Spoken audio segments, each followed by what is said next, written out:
where we are streaming both on Zoom and on YouTube. The program tonight, correctional services as communities, as African communities, as Muslim, as Christian communities, we have the mechanisms, we have the means to be able to help our members that find themselves in difficulty to sort of be readmitted back into community, understood, not necessarily well celebrated, but at least appreciated, because the circumstances that lead people to these different situations are different. And as a result, it's difficult sometimes to become very judgmental about where someone has found themselves in. A lot of times we might be thinking about the victims just in terms of the people affected. So the addict, the girl who has got pregnant, the boy who has impregnated someone's daughter. But then we forget the parents, how the parents are coping, because as a community, part of the process must be to bring reassurance to these parents, point them towards an area of support where they can start getting this. A lot of times, many parents, to some of the parents, by the time you know this, it's too late. We are away working our heads and backs off. Make sure you put very good food on the table, buy the toys and video games that we think our children would enjoy and appreciate. But ultimately, as we walk away, something else is going on. And in between, we find ourselves in that dilemma. Is it something that we can change? In tonight's conversation, it's sort of a heartwarming conversation where, again, we are not judgmental in any way. We would like to hear your stories. Did you have an experience like you've just watched in this particular video? How did you cope? Was there support from within the community that was adequate to be able, to provide this? And for starters in tonight's conversation, as you know, this program is based and built around you. It's you who make it what it is. It is about us having a conversation. It's not about one person talking down at you. It is about us having a conversation. And that is very, very important in whatever way we do it. Mr. Jaden, allow me to hijack you. I'll come to you first and foremost, because in your work, you have been a social worker. You have dealt with people in different aspects. I would like to tap into your own experience when it comes to issues of the Black community, and then specifically in case there are any Muslims that you have found there, in case of the Muslims or Ugandans for that matter, because that now sort of plays well into the conversation, or East Africans, because again, our wider scope moves into Kenya, moves into Tanzania, Zambia, Malawi. Actually, it's East Southern Africa. And you find there's more to that. But then increasingly, you might find we even have West Africans in the conversation. So it becomes an African conversation. Mr. Jaden, assalamu alaikum wa rahmatullahi wa barakatuh. Wa alaikum salam wa rahmatullahi wa barakatuh. Welcome to the conversation. I've just hijacked you. I know it's another very interesting topic, as you do. Congratulations. Ameen. Thank you very much.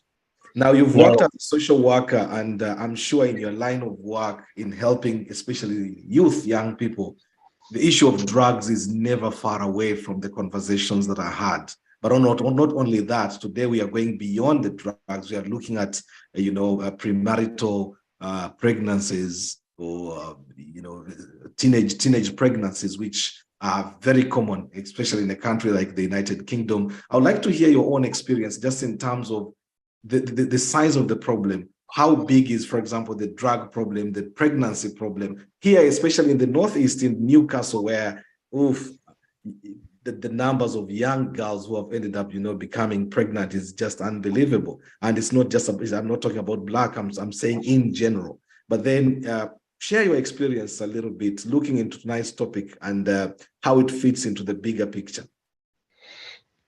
Yes. I worked as a social worker until the last 5 months. So I'm no longer a social worker, but I draw a big experience from that job.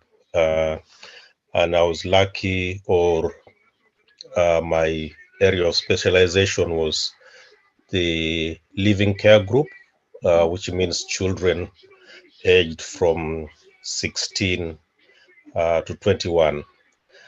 Now, we'll agree that's an age where most youngsters become sexually active, and they start to experiment with sex. Obviously, that's what we're talking about. And sex leads to different things. There's diseases, some you can treat, others you can't treat. But the one which raises this biggest stigma is the unwanted pregnancies. And sometimes it leads to death, unfortunately, where a child tries to Abort. abort, yes.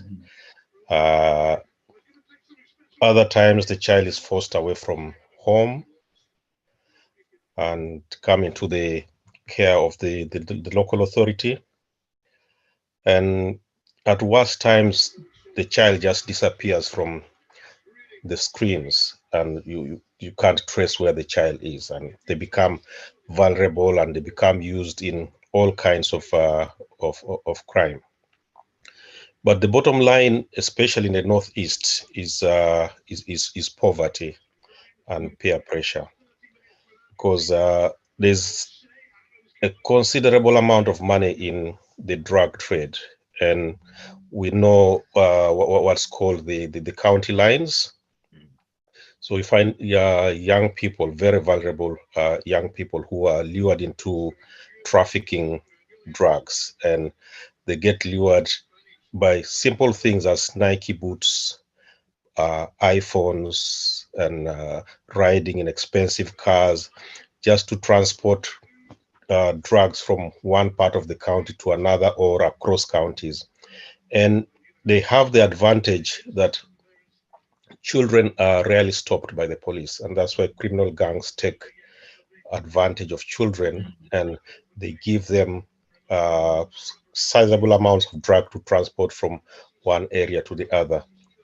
Now, such children, especially the females, they get entrapped into that trade, and the gangs, to ensure that they stay within their circle, they abuse them in the name of love. They claim you are in love with a drug dealer, for example, or uh, if you don't accept to our sexual advances, then it means we are going to withdraw those favors from you, the expensive dresses, the perfumes, and all that. And one thing leads to another, and before long, you find that the child is pregnant, and all that falls into the care of the local authority. Now, these children come into the care of the local authority when they are gone bent. The behaviors have changed. So even if you get them into foster placement as they are meant to be, they have become unmanageable because of the environment that they have grown into. And they end up being housed independently. Now, you can imagine a 16, 17-year-old who is pregnant, managing a family on their own. Right. So they get hijacked again by these gangs who come and By the come. same gangs, yes. So the problem to us as parents, okay, corporate parents, the local authority, and parents, and especially for us from the Black community, is the stigma which comes with it, because we come from communities and cultures where things like that are not heard of. Yes. I remember my father would, there was a group of boys living in the same house, and if one of the elder boys as much as looked at a member of the opposite sex in the wrong way, then the whole gang of boys would get the kiboko. So it was that strict. Yes.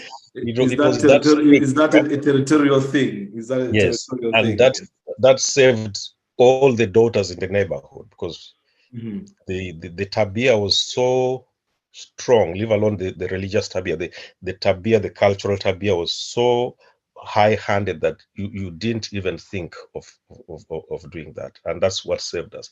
So when you come to this country and your child is given the what do The they call it? freedoms, the The freedoms that freedom, are yeah, so the given. legal Yes. freedom, Mhm. the choice, and you as a parent, you don't have the voice to say no, because a child at 13 can go to the school nurse and ask for what is that called? The pregnancy contraceptives. Yes. So when a child at that age asks for contraceptives, you know they're already sexually active.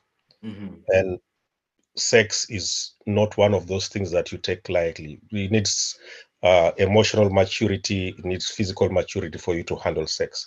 So for them to go at that age for sexual activity and all that is around it, then it becomes a big problem. And Elizabeth, I've seen your hand, but I was wondering whether you are trying to raise your hand or you are clapping to Jaden because of a very good point he had made. Please, if you can just let me know if you wanted to comment on what Jaden had just said, just in case you lose your thoughts. Elizabeth, welcome to the conversation. Looks like the first time I'm seeing you in the program. Mr. Jaden, stay there, please. I just wanted to be sure. I've seen Elizabeth's hand up twice. I just wanted to be sure whether it was a clap for the point you had raised, or she had something that was burning. Elizabeth, are you there? Are you able to speak? Hi, Elizabeth. Hi, I was clapping. Oh, you are clapping. Thank you very much, You Elizabeth. made a All good right. point.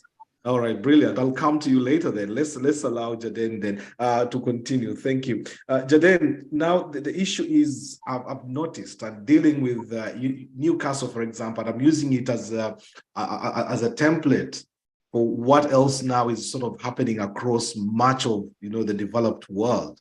Newcastle is sort of a university city, and a lot of the problem with the drugs now, many children left home, they were clean, they come to university. You've spoken about the peer pressure issue. Child comes in very innocently, but is sharing a house with the people who are consuming weed. There are times actually when you are in your taxi, someone just joins in and they've just gone for a session of a spliff. They've just had a bit of weed, and by the time they get out of the car, you feel like you are high yourself just from the breath.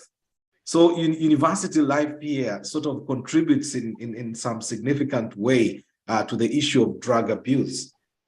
Being a parent and with a daughter who has just gone to university, does that give you a sleepless night at all?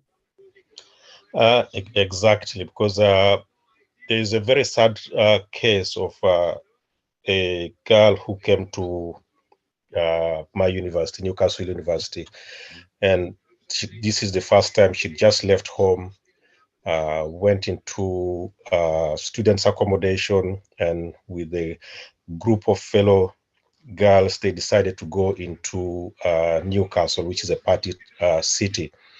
The UK's party capital. Please add Yes. that clearly. Yes. And unfortunately, her boyfriend or flatmate had managed, through dubious contacts, managed to get some drugs and given to this girl. And being a complete virgin in the drug territory, she took what's they would call an overdose.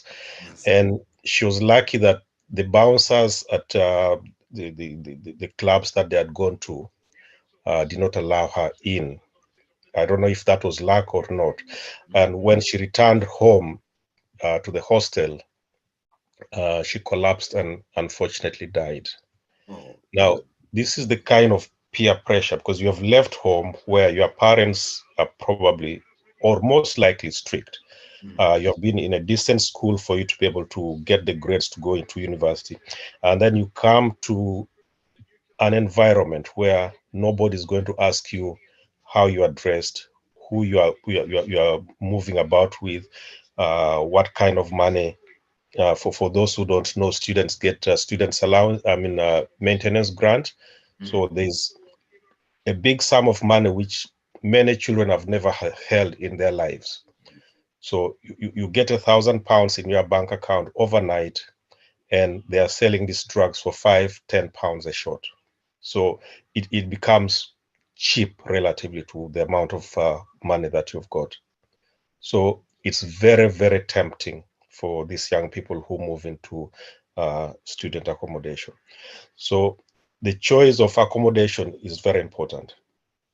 The choice of location is very important, but also the choice of friends that your child moves with. Because my daughter, who is living in Newcastle here, we don't check on her, as you'd say, what they call checking, but we keep contact with her.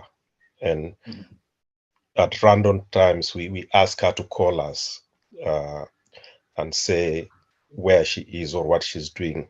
Not in the way of checking, but just in a way of keeping her within the family circle, within that strict kind of behavior. And alhamdulillah, it's working. And we pray that it continues to work that way. So to parents who have got sons and daughters, because I'm concentrating on daughters because I've got the daughters, but also to the sons, because your son might cause something which is going to impact on another family for the rest of their life. So much as we concentrate on the daughters who are on the receiving ends, we should also focus on the sons and tell them what you are going into. It's easy. Sex is sweet, it's easy when you go to university, it's more or less free. But what are the repercussions? Right. Yeah. I've noticed that. And before I let you go, Jaden, as we continue the conversation, of course, I'm not letting you go from the program, just letting you go so that we can widen the conversation. I'm sure many people now can relate with what we've just sort of explored in these few minutes. God forbid, but in case you had doubts that, for example, what sort of intervention would you start making? Because like we saw, peer pressure is big. It's not just actually the drugs, there's alcohol. And Muslim children, for example, have found even children who come from very strict Christian families, all it takes is just that little sip of alcohol, and Allah knows what He put in that alcohol, because even in the Quran, you see the way He talks about it.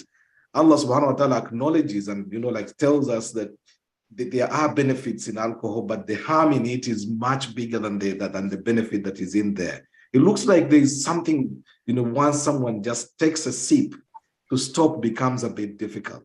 Now, that it starts either with alcohol and then crosses into drugs, or it starts with that spliff that they've just had one little bit and then they can't stop. And you start building an addiction like we saw in that particular clip. Now, when you have suspicions as a parent, we are talking both from a perspective of a parent, but also a social worker. What sort of interventions, where do you start dealing with this particular situation? Remember, at university, even your child's results are not given to you. They are adults now, their results are given to them. The communication is so much with them that you can only be now a party built around their cooperation. Where do you start your intervention from? And this is a question, of course, to everyone listening to the conversation so far. I think my intervention started when my daughters came of sense, and we sat them down and told them, if you feel the urge to drink, let us know and we'll buy it so that you can drink it in the house.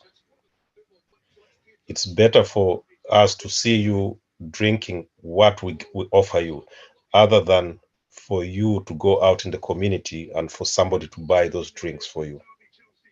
So we are ready to take that risk. And I think that worked on them, because to them, this is my imagination, to them, they see it as something which is available within the house. And if our dad can go against the Sharia to offer us the drink just to keep us on the straight and narrow within the home, then that would mean there's something wrong or there's something bad in whatever they're going to take. So that was the first point of intervention. The other intervention is to put your name with the pastoral team at the university, because those are the first people who notice when a child goes astray. Mm-hmm. And you put it clearly to them that if there's any suspicions, okay, not just drugs, if there's any issues around mental health, for example, or non-attendance, or use of substances and alcohol and things like that, then we are the first port of call for the university. We've not required that service, but we've made sure it's there just to safeguard them.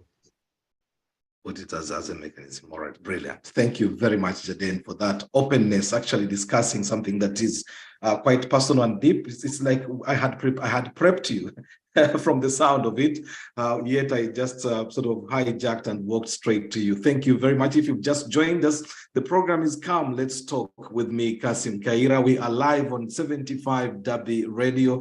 We are live on Umma Connected, on YouTube, on Zoom, and on Facebook. In case you miss any of our programs, you can just go to YouTube, search Umma Connected, and just look for Come Let's Talk with Kassim Kayira, and you will be able to see those programs. Or just go to www.75wradio.com. And right there, you'll be able to see some of our programs. Jaden, looks like there's something that was left unsaid, and you'd rather bring it on. Yes, please, go ahead. Before I go to Elizabeth, from whom I'll pick the conversation and try to get to, well, quite a number of newbies here. I see Tabitha, I see Lima, I've seen Regina. Oh, Regina has been on before, I can remember. Yes, Jaden, go ahead, please. And even Sheikh Hussein Ali Bulam, all the way from the Islamic University in Uganda, is awake this late to be part of the conversation. We thank you all for being part of the conversation tonight. Jaden, go ahead, please. Salam alaikum wa rahmatullahi wa barakatuh. Oh, it is Narongo. Alaikum salam. I was almost going to say Jaden has had his say, but then I'm sorry, I almost denied you right. Thank you very much for joining Narongo. Yeah, I'm just adding on what Jaden has said. Yes, our please. girls, they're now 19. When they turned 18, we had a strong word with them. We told them, now you are pure adults. You can do whatever you want. But we turned to be friends because I told them, now I'm talking to a lady, a grown-up lady, no longer a child. I know you are my children, but according to your age, now you are adults. There's nothing what I also passed through what you are going through, so you shouldn't hide away anything.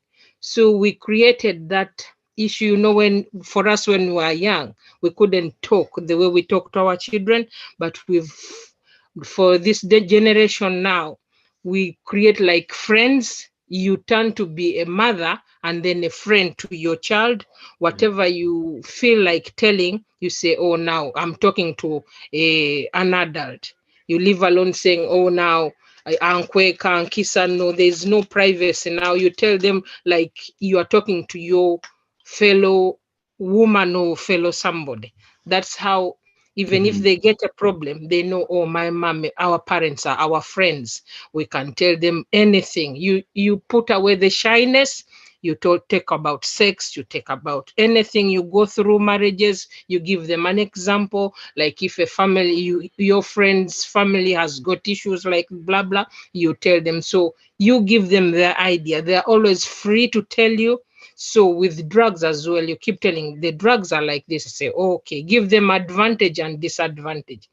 That's how we've brought up our girls. Quite often you find that actually now our children even know more than we do when it comes to such issues, because the level of exposure that they have is different from what we have. Last week, I think there is a time we were talking about the issue of compulsory education on sexual relations. And just this, I think towards the end of last week, I was talking to my son and to my daughter, and we were having just a sort of a light conversation, totally unrelated, and we just spoke about. So I was saying, like, we run a program on transgender issues and so on. And so she goes to tell me how in their own school, there is a former girl who is now a boy, and used to share bathrooms with them. And then now she went to start using the boys' bathroom. And it became a big issue at the school. the boys wouldn't feel comfortable, then wouldn't go back to the girls' bathroom anymore. And therefore, now she's been allowed to use the disabled toilet. And it was quite a confusing thing. And these are things that sometimes when we talk about them, they just seem like so far-fetched. And yet here, straight in my home, I was coming to the reality of my own children having experienced this within their own school. But you would never know. So there are times when we want to have these conversations, but the moment you get in, you realize that they actually know a lot more than you do. In such a situation, you are almost playing catch up as a parent. Haven't you felt that way in some instances? Yeah, we do feel that way, but you don't take it like very seriously. Oh, okay. Is that what happened? You give them an example. They also give you an example. You just be friends to your kids. That's what I think. All right. Thank you very much. Now, there was the issue of, children getting pregnant while, they are still home. And how would you deal with that, with a situation like that? And God forbid, but in case it came in, because growing up, I noticed there were many Christian families, and the way they would just handle this when trouble comes, because that was trouble and taboo to the family, but they would quietly hold the daughter, take her away, make sure she gives birth, but then continue and push her to sort of pursue her education. And that was one sort of safeguard. How would you deal with a situation like that? How are we dealing with that situation at the moment where we are at? I think that's quite hypothetical, but it's possible. Very hypothetical, but it has happened elsewhere. So we are not talking about an impossibility. And I said, God forbid, Fanahud be live in that. Yeah. And they remain has Narong run away from that? Because should have. Narong wanted you to take that on, because as a mother, sometimes you are the first sites. Jaden, I don't mind you coming in, but let me first have Narong while she's still there. To me, I think they still remain your children, and that will have happened. It's a problem which has happened. You can't say abort. You can't do anything. You just look for a solution. What next? Now, to me, I would think, ask your daughter what is her plan. That is you focus on her mainly, not me, because it's her who is pregnant. You ask her, what exactly do you want to do? And then from there, you'll find a solution. But there's a stigma. There's a stigma within the community. You can imagine, I know you, we know our children. The next thing is how do we deal with this? I think the dilemma for many parents is finding that helplessness, not knowing how to handle this situation that sort of sits quite heavily on them. With this generation, Mr. Kassim, things have changed. To me, it's our generation when it was new, but now it happens to anybody, any age, 13, 12, 18. So if it has happened, just deal with it. That's what I think. Right. Jaden? And they remain our children, but the stigma, you can't hide it, because in this age of social media, before you know it. Okay, I'll give an example of my former job as a social worker. The role is so interconnected that we worked with healthcare professionals, we worked with teachers, with the police, and leaders within the community. So anything that happens to a child, say a child fell pregnant, wouldn't wait for her to tell us, because the midwife would come and tell us. So we'd have that advanced information. So it's the same thing here. If your child became pregnant, the midwife has a duty of care to inform the parents or the boyfriend or whoever is responsible for that child. Or if it's an adult, they will ask for who is the next of kin. If they don't give the name of the boyfriend, then it will come to the parents. Now, because of that interconnection, you can't hide that pregnancy. You can't say, let me take the child who's now an adult to Uganda, for example, because before you even think of buying a ticket, people in Uganda would have known that so and so's family are planning to bring their child to hide in Uganda or to Kenya, wherever it is. So it's better to deal with it here in your face than to remove the child from what I would call a safe environment where they would be tempted to go and do something stupid like to abort, for example, or to commit suicide. So deal with it within the home and still continue to show the love. Much as you're disappointed, you still continue to show the parental love and let things continue. But God forbid. Thank you very much. Yes, Fana, I will be live in that. You know, it's these realities that we sometimes have to put up with, because these hypothetics or hypotheses, hypothetical situations are painted just to know. Because the reason I actually brought that is a lot of times, especially for preachers like me, you are a sheikh, you go and stand at the pulpit, you start preaching to people, you tell them about patience, you tell them about honesty, you tell them about trust. And then Allah brings a test straight to your face. And I've seen how many have failed to live up to the very things that we end up teaching at the pulpit. So it's the reality that sometimes these situations are discussed like this. You probably think it can't happen to me until it happens to you. Elizabeth, welcome to the conversation. How are you today? I'm fine, thank you. Yes, you've been listening in. Oh, probably. So sorry. Yes. This is an amazing show. Thank you. Yeah. Well, you've been listening into the conversation, Jaden's submission regarding the university, regarding realities around his life.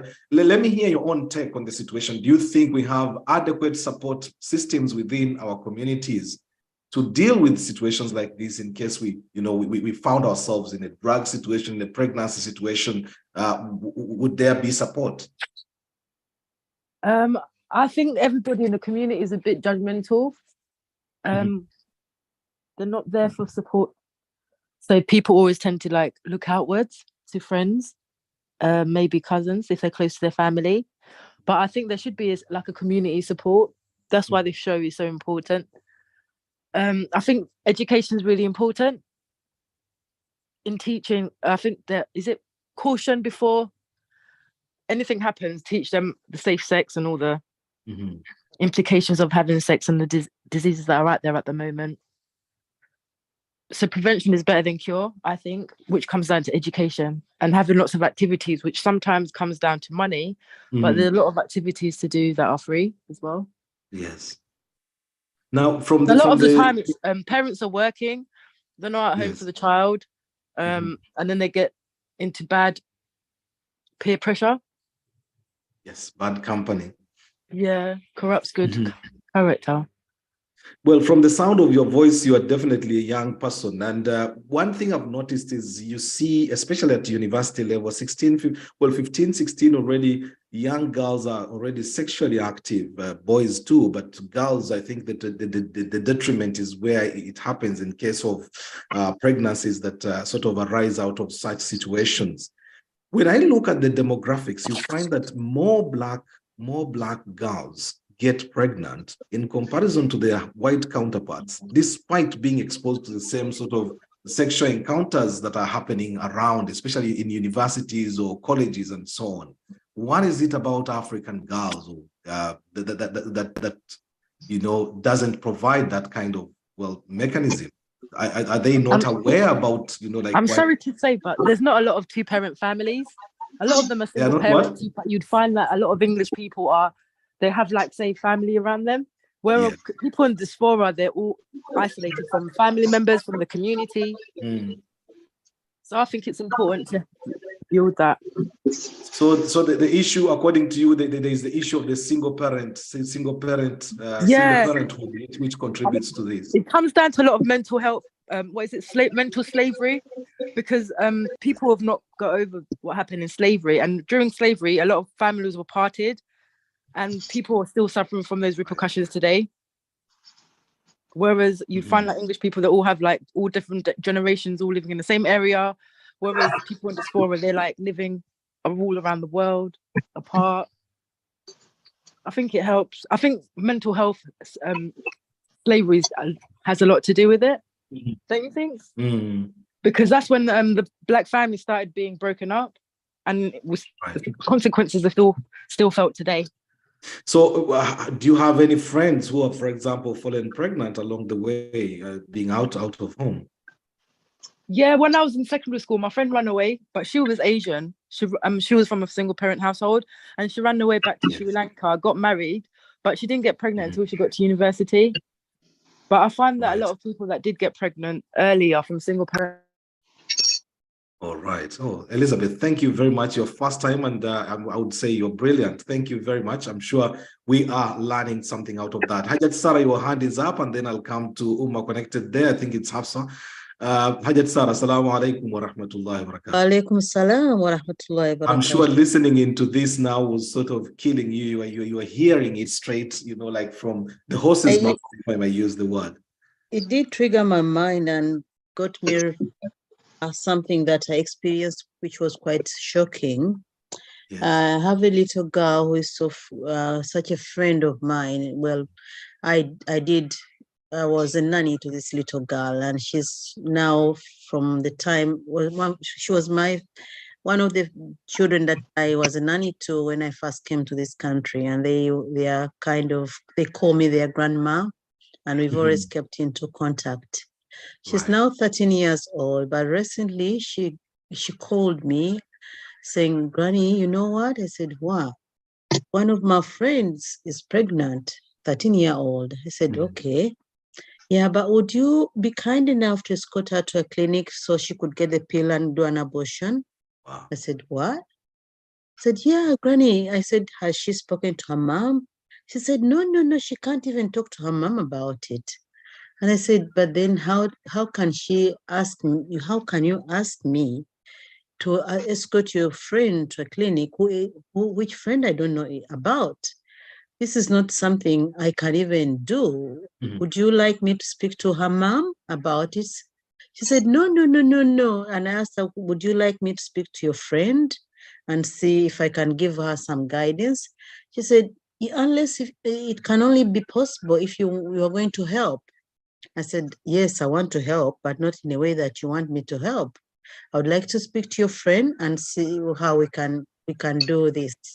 So I tried to persuade her to give me her friend's number, but because I already said not taking her to the clinic, she knew I wasn't going to do it. Because my thought was to speak to the mother of that child. Then time passed, and I also spoke to her mom, because I said, "This is what has happened. Lavi, your daughter called me to say this and this. Could you speak to her and see if you can get her through to her to speak to the friend of ours?"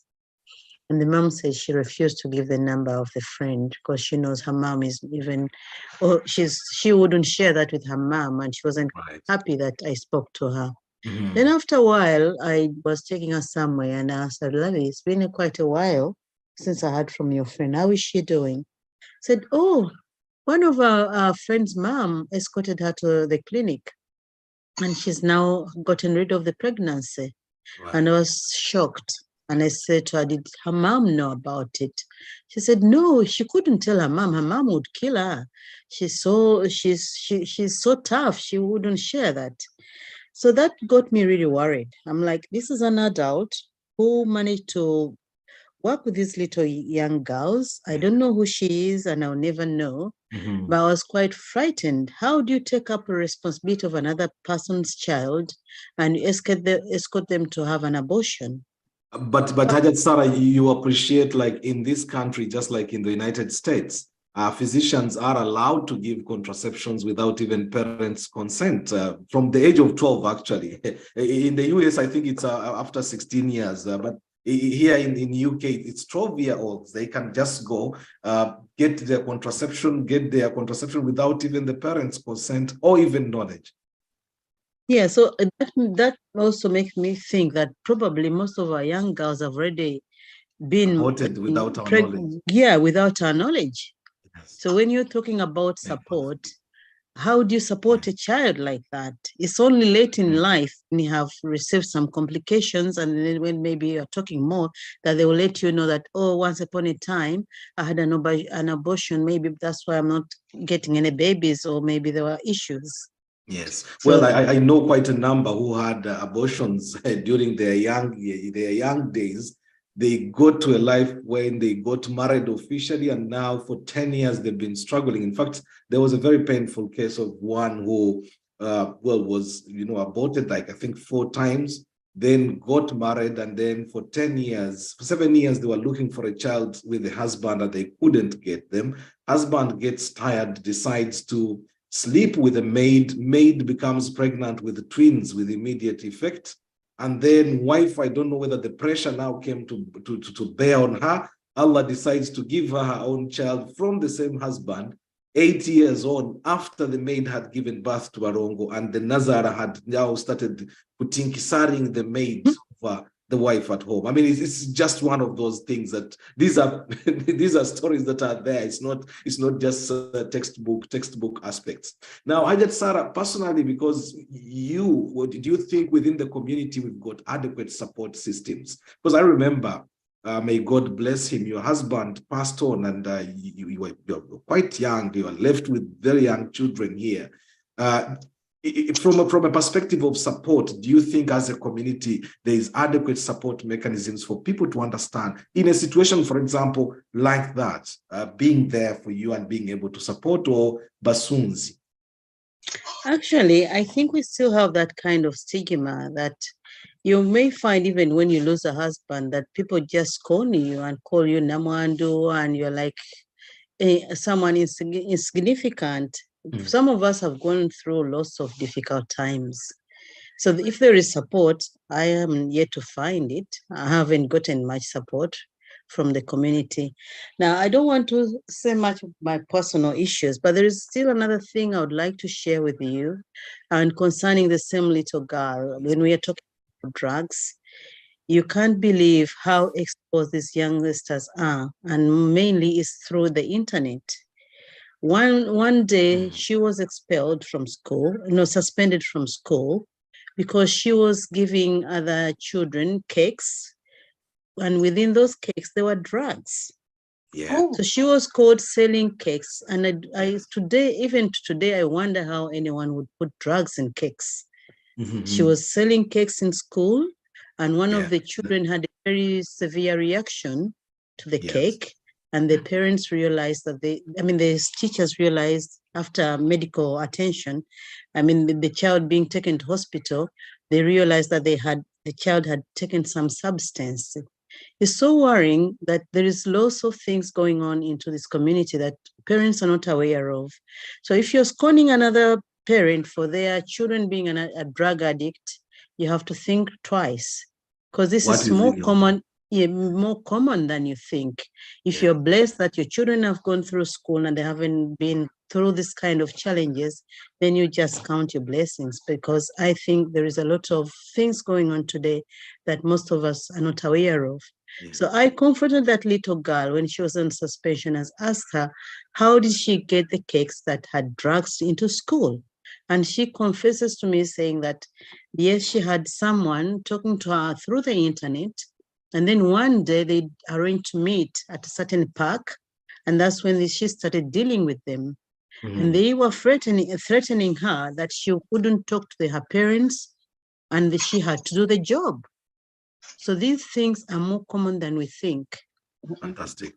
Thank you very much, Ajat Sarah. And remember, if you've just joined us, the program is Come Let's Talk with me, Kassim Kayira. Tonight, we are talking about rehabilitation. How do we get our young people who have ended up in prison, young people who have ended up in drugs, young people who have ended up, with the misdemeanor of a pregnancy without being married, finding themselves in those difficult situations? How can we help them? How do we as a community put in place mechanisms that can help to keep these people within the community, because we are losing people as a result of having no support systems in place to be able to help with that? Connected, I think it's us Hafsa, or is it She's 8. Umma connected, go ahead, please. Is it Hafsa? Yes, assalamu alaikum Wa alaikum salam wa rahmatullahi wa barakatuh. I had like 3 points to make, and one you mentioned about the pediatricians giving contraception to our children. Yes. Once they go to a physical every year, you step out of the room and the pediatricians give children contraceptions without consent. So that in itself is a problem. And you can't question the physicians. It's a law they have, it's something they do. And that's such a big problem. My county where we live, is called Howard County. Pregnant girls are allowed in school. And maybe as they get towards the end of their school term, maybe their pregnancy term, they start having hybrid classes until they have their baby. There is a daycare at the high school. Once those students have their babies, they can come with their babies on the school bus every day. They take them downstairs at the daycare and have their classes and continue with their lives. So that there's a population of those who have babies, mostly, of course, the Black and Hispanic. Hispanics probably more than the Black ones. Hispanics have kids way early, even if it's like 14, 15, so much. So you go to school, and the first time I saw it, I was shocked. I was like, why are these kids coming in to school? Oh no, she got pregnant, so she comes with her kid every day, daycare. 6 months. So the kids grow with these kids in their schools and they do not have a problem. So in their schools, it's accepted. Now, when it comes to our communities, we stigmatize them. They complain. Our kids say they have very few people in our communities to confide in. Sorry, Hafsa, I wanted to say that in Uganda, there is such a school. It's just a very unique school. It's in. Yeah, I remember the lady who was here. It's in Masaka, I believe. There is the Masaka, but there is another one. The very first one was in Moya County in the north. And that's where I went, and the kids actually were coming with it's like a maternity ward when you see even the cribs are there for the babies, and then they leave them there and then go into class. It's quite interesting. Go ahead, please. It's good to give them a second chance. They make mistakes. Mm-hmm. However, the pressure gets on the girl. And what happens to this gentleman who gets this girl pregnant? It's a question that many communities tend to ignore, because a girl's future is affected, but the boy continues with life, and that's okay. So when are these boys rehabilitated as well? Mm. Because in some cases, some parents will say, no, you go move into the boy's home, and the boy doesn't want to. But as we continue to make this emphasis on the girls, how about our young sons? Right, yeah. Our young sons, we seem to always give them a pass, and I don't think that's fair. That's a question, Hafsa. I'll tell you, I've received so many commentaries from different people listening to our conversations and saying, Kassim, you've touched on so many subjects. How comes you have not prepared a subject on getting young people, young men, who we are losing at a very fast rate, trying to make sure that they can be responsible? Because a lot of effort goes into the girls. They're going to be circuit, they're going to whatever. A lot of preparation goes into, like prepping the girls, and yet the boys don't have that. Yes. And the dilemma is, even, it was not just the boys, the boys end up becoming men, and then the men now end up becoming husbands who can be irresponsible in a lot of ways.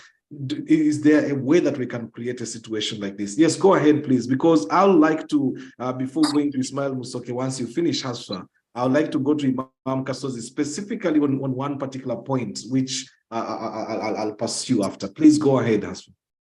Just 2 more points. Another point is the morning after pill. Mm-hmm. The morning after pill is an over-counter medicine here.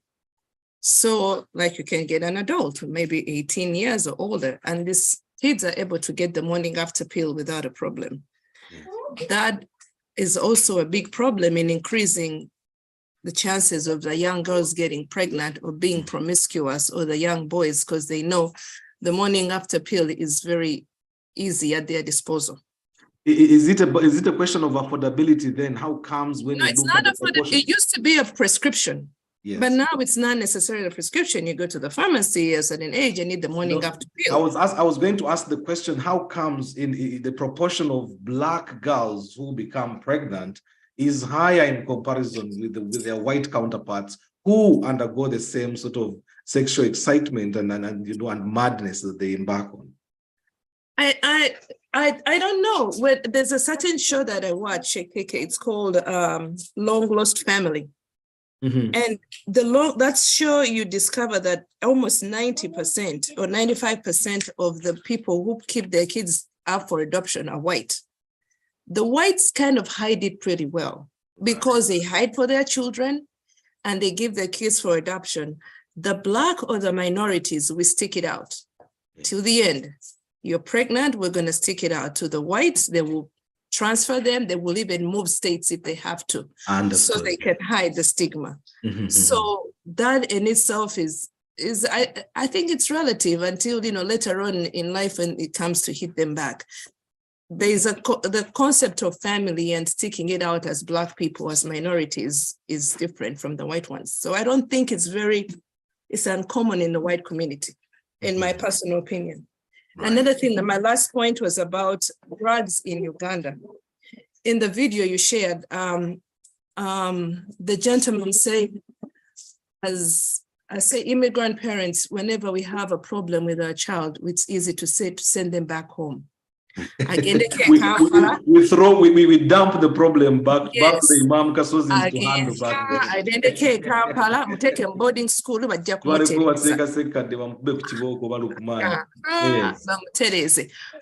young boy said, I came back more angry and it got worse. Yeah. And then one of my friends was telling me, Hajat Sarah was talking about the cakes. The kids were invited to a party and then they had cakes that were full of drugs. Yes. And the kids got high. And this is Uganda. Mm-hmm. So is taking these kids back in Uganda a solution? I don't know, Sheikh. I think Jaden put it very clear. He said, let's fight our battles on home turf here. Ismail, I've seen your hand, and Issa Makumbi, I've seen your hand. Hafsa, thank you very much for sharing that US experience. This is a global program, a global conversation where no subject is out of discussion. The only difference is we just do it decently.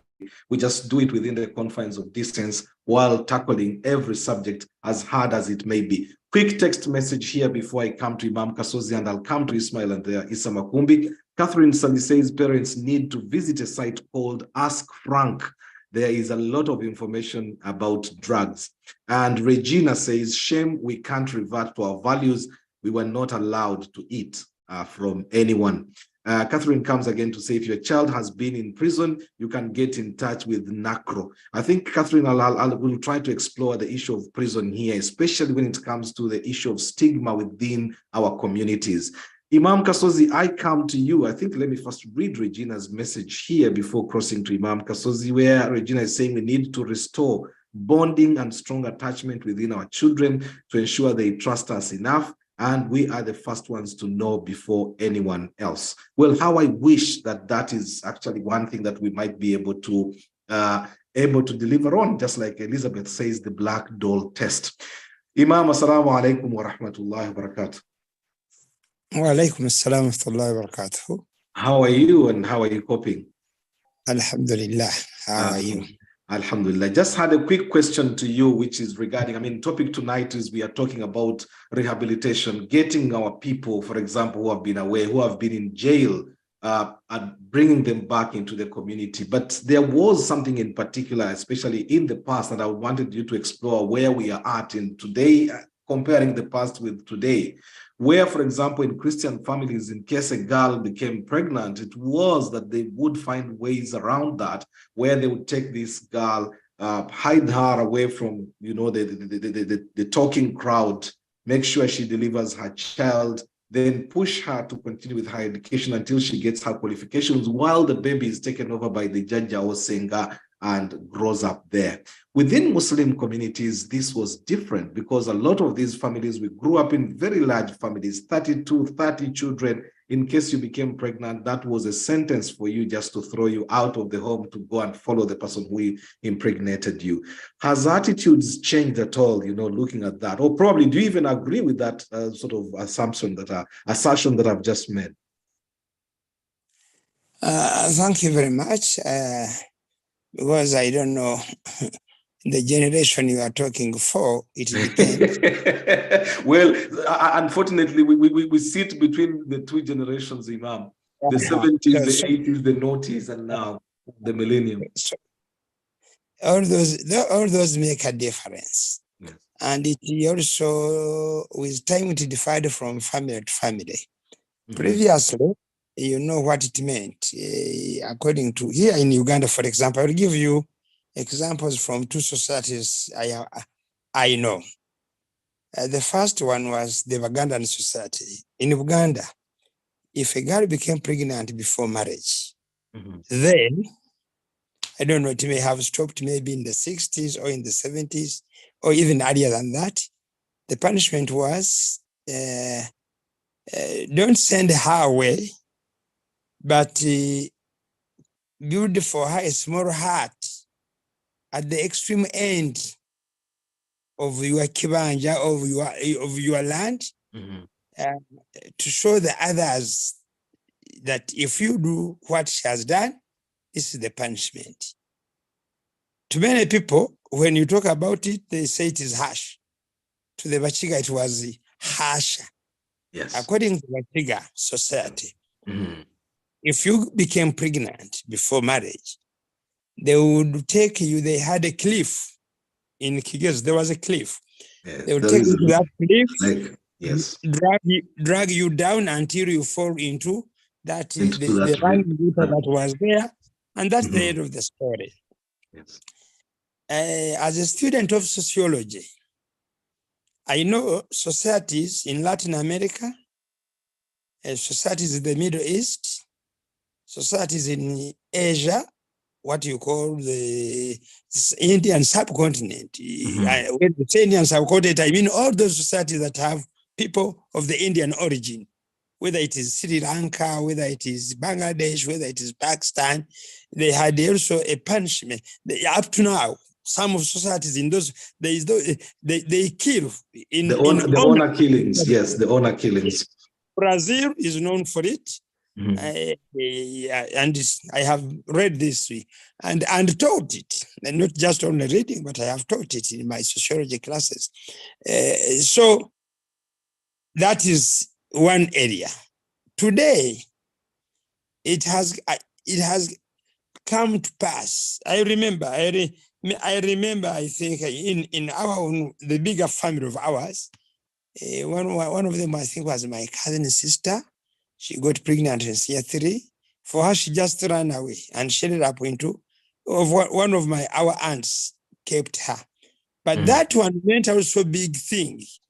If the parents became annoyed, they would even also get annoyed with whoever kept this young girl. Yes. If you were lucky. Yes. And they would bar you from coming into their home state at all. They would even attending weddings and yes. They would brand you at one. Yes. As simple as that. If you give anybody the sanctuary,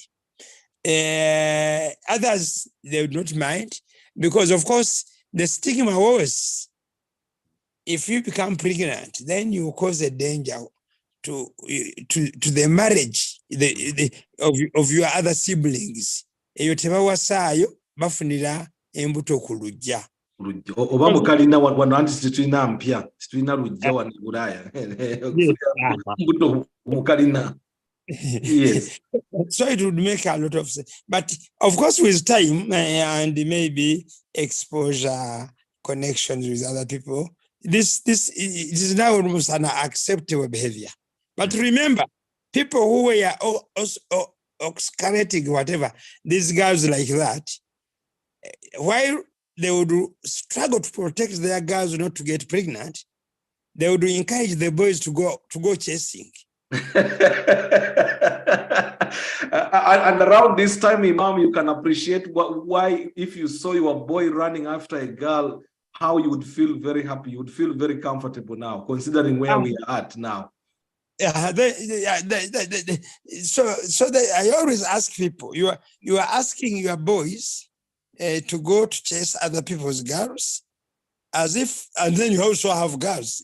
What you are doing, what you are asking your boys to do, the other families are. So it's a big contradiction. Yes. At that, but let me say, the society we live in, much as they have actually a bit accepted, we still have some conservative ones. Mm-hmm. But again, with age and sharing with other people, certain minds shift. Some of us were very, very, very strong for maybe 20, 30 years ago. We are very, very strong over certain things. But today, this morning, I want to just say, it happened to me this morning. Mm-hmm. We are discussing, we have a program we are running, and many people are abusing it. But in order to overcome it for Butambala, for example, Butambala district, we invited Honorable Kadunabi to be part, to help us do certain things. Today, when they were narrated, then he said, Narima Imam Kasozi ngom sajjo mkambwe nnyo ebyo abireka atya ebitambula today. Then he, of course, no, I told him, Waman no amirhu.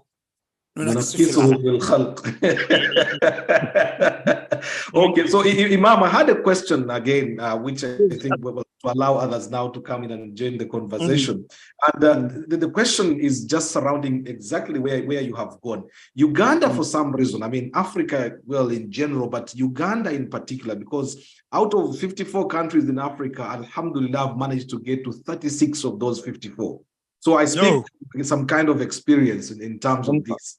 Uganda is a very highly sexualized society at the moment. And it gets worse when it gets to Muslims. I'm sorry to also admit to that. They are very highly, sexualized. If you see Kwetega, the level of Kwetega or knocking oneself, it becomes even higher and very much exposed, when it comes to the Muslim community for that matter. Now, considering this and the change in attitudes, do you think the change in attitude towards support for that? Because if there is this high level of sexualization and it is the general Ugandan community, and then specifically coming to Muslims, I mean, it gets deeper. Has there been a change in attitude from the Muslim community, for example, but also from Uganda in general, towards issues of okuzali na kuruja, the pregnancy before marriage, or when someone is still home? Yes, it has, because one important thing, actually, what has actually, I think, helped it is 70% of the marriages, what you call marriages in Uganda. Demographically, we call them living together. They are not marriages. People are just living together. How do you mean? Why is that so? What do I mean?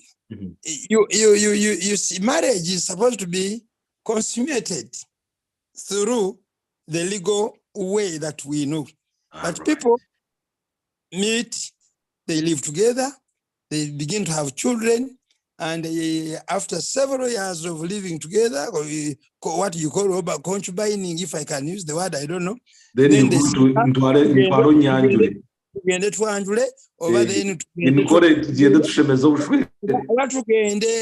to tulongoosa obufumbo mu chachi wa mugundi. That's what I think made it a bit relaxed. But the problem now, how did it come about? These people who are living together, they have met in school, at university, they have met in the cities or towns, they have some little wealth, and the families in the villages are so poor now. So in order, they want your sustainability, so they accept you. And in that order, therefore, it became almost normal. That's what I can say.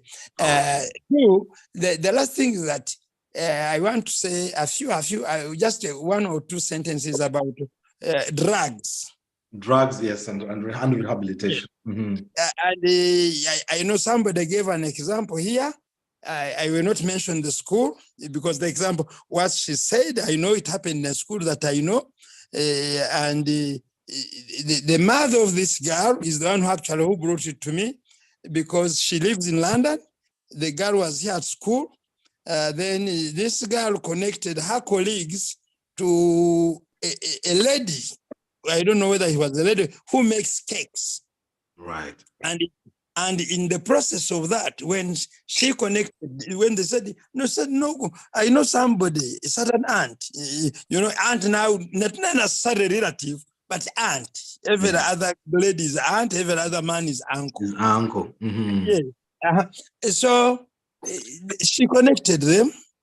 They make, when they bring those cakes, then in the discussion, they told the lady what they want. She put the drugs therein. So this girl had never used them.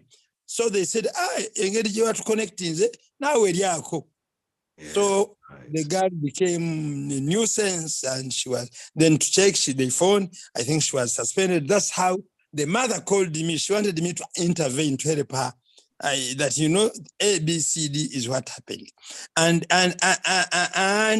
apart from those, even those drugs are sold across these groceries here we call supermarkets.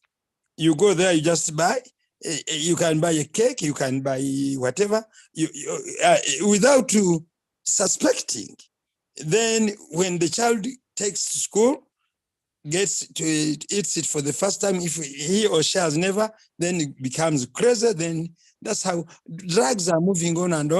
And the society somehow, we have relaxed a lot. So my suggestion is, you're asking, do we have these mechanisms? Yes. The mechanism must be created by you, Kayira, to your own children.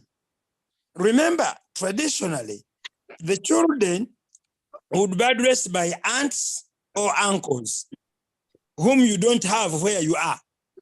But remember, you are also an uncle to somebody, and somebody thinks you can talk to her child because this child is, you are either you are your sister's child, or you are elder brother or younger brother's child. Then, but you cannot talk to your own child. Okay, so even the mothers. So we as parents, let us accept the role of the other aunts, because we are also aunts or uncles to some of the others. Some others. All right. So we take the role. That's how I can say. Thank you very much, Imam. Thank you very much, Imam. The time now is 34 minutes past 9 o'clock. Isma, you have been waiting for so long. I'm feeling so guilty, but I've got an officer of the law in the United States of America. He might leave me. I plead with you to allow me, bring him in. Officer Dennis, you have been listening into this conversation, and then I'll come to you, Isma, off the back of that, please. Sincere apologies. Not in any way that I'm undermining you, but I don't want to lose Officer Dennis, who we managed to get from the law enforcement to sort of give us a sort of a view when it comes to the United States, when it comes to the African communities, and probably just in terms of numbers, but also when it comes to the reparation or the rehabilitation process, trying to bring back these people into the community. Officer Dennis, if you're there, I know you are logged in as iPhone, but I don't know which iPhone because I've got quite a number of iPhone. You can unmute yourself, please, Officer Dennis, or maybe raise your hand so that I can see you and be able to prompt you to unmute you. Officer Dennis, are you there? Officer Dennis, while I get you ready, let me just be getting Isma then Musoke to come on. Would like to hear you. Officer Dennis, I can see a couple of iPhones, so I don't know which iPhone you are on. I'm trying to see if you can help me raise your hand. Brilliant. Okay, I've seen that. Yes. Isma, I'll be coming to you just after speaking to Officer Dennis. Officer Dennis, good, it should be good afternoon where you are at. Hello, Officer Dennis. Hi, Dennis, are you there? I think you're trying to unmute at a certain point. You unmuted it briefly and then, yep. Hello? Hello there. Yes, Officer Dennis. Greetings. How are you today? I'm pretty good. And you, how are you doing? I'm fine, thank you. Yes, good to have you, and thank you very much for honoring our invite. Yes, we are talking about the issue of rehabilitation within the community. I'm sure you've been listening into the conversation. You've had the experiences already from Uganda, here in the UK, and then a little bit in the United States. Just probably having had what you have had so far, probably let me get your reflections, your reactions to this first. I've just joined. I'm from work. I didn't hear too much, but if you have any question, I can answer you. Definitely, we'll go to that. Yes. Well, we are talking about the issue of, especially the problem of drugs within the communities. But now, when it comes to especially African communities, Ugandan communities, you know, if we narrow it to the very sort of minute detail, how bad within your work experience have you seen this? Is this such a big problem within our communities? Actually, drugs, it's a big problem, but it depends on which angle you're coming from. Mm-hmm. For example, I don't know how many listeners you have. If you have two people, one has cancer, has a disease, and another one has a drug addiction, which one are you going to have more empathy on?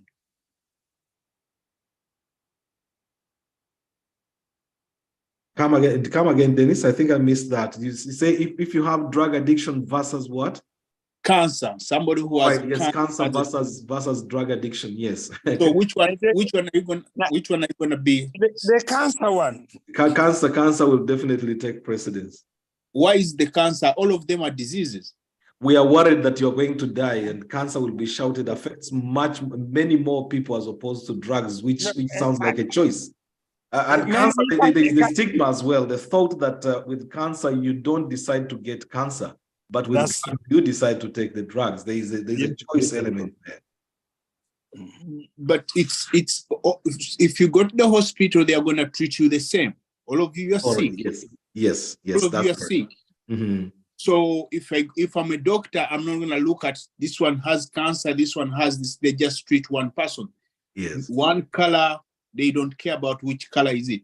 So otherwise, it's the same things to drugs. If you see somebody and you say, oh, let me leave him because he made a choice, sometimes it's a choice, but there are repercussions of the choice. Mm-hmm. And for young children or kids or teenagers, sometimes it's about parents. They love too much they love their children so much that even if somebody neighbor say, I saw John with something, they're gonna say, no, my child is so wonderful, he can do that. I'm gonna give you an example. Mm-hmm.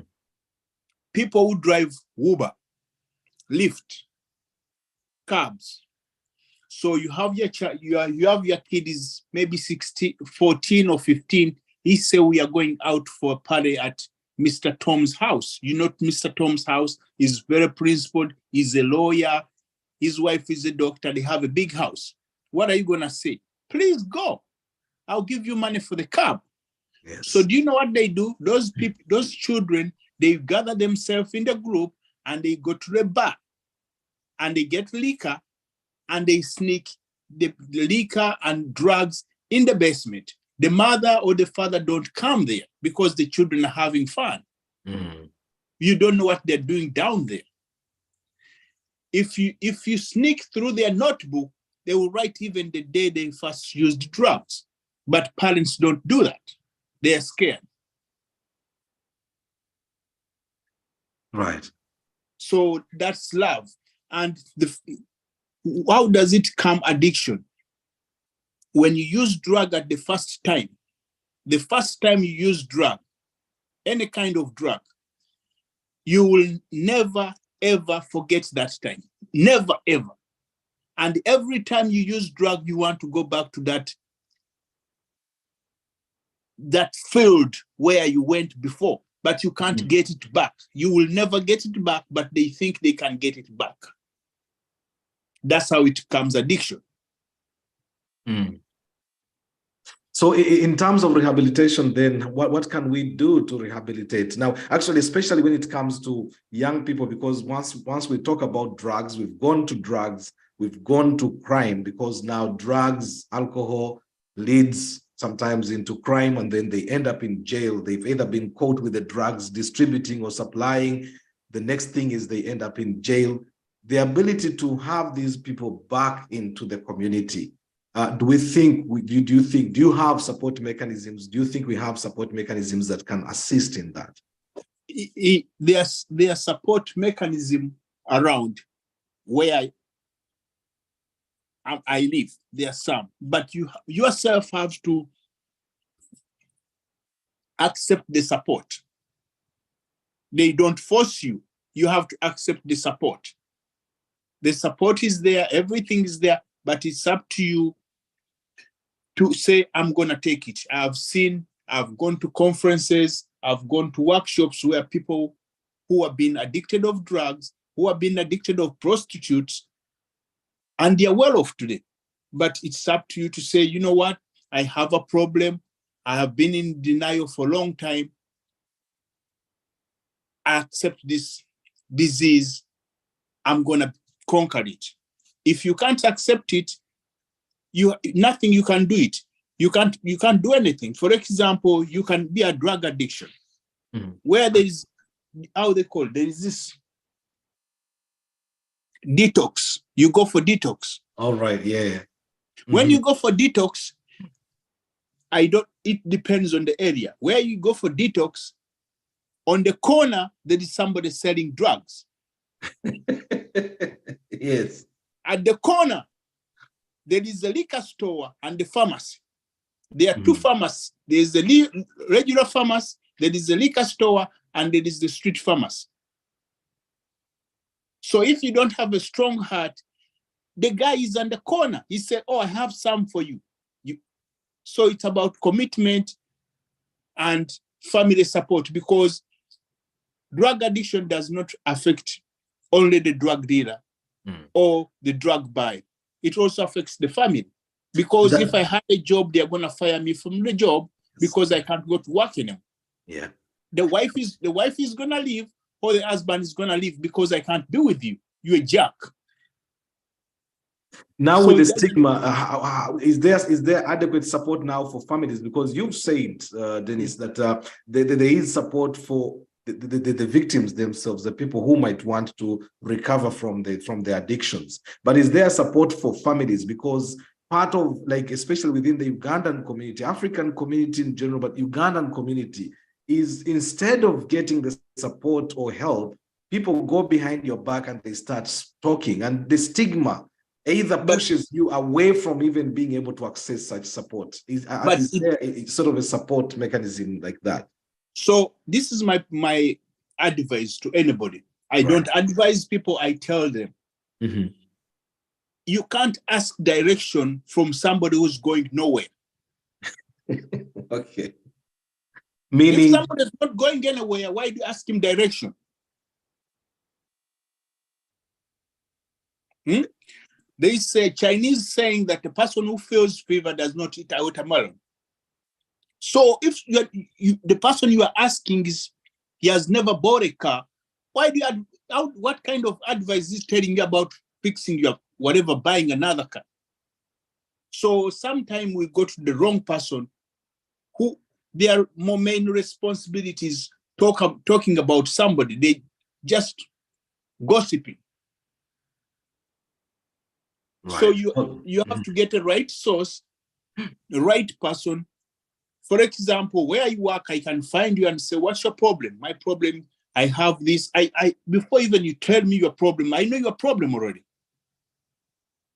And I say, you know what? This is the card.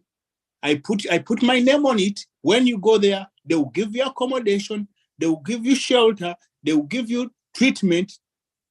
I don't force you. They say you can force a donkey to go to the river, yes, but you can't. But you cannot force it to drink water. I give you the resources. It's up to you to pick them up. Officer Dennis, I don't think I introduced you adequately. Please, if you can just tell us what you exactly do, and I'll appreciate very much your contribution so far. My name is Dennis, as you said. Mhm. And I'm in the United States of America. I live in Maryland. Yes. Yeah. And you are your work description, your job description. I'm a police officer in Baltimore City Police. I wanted the audience to hear that.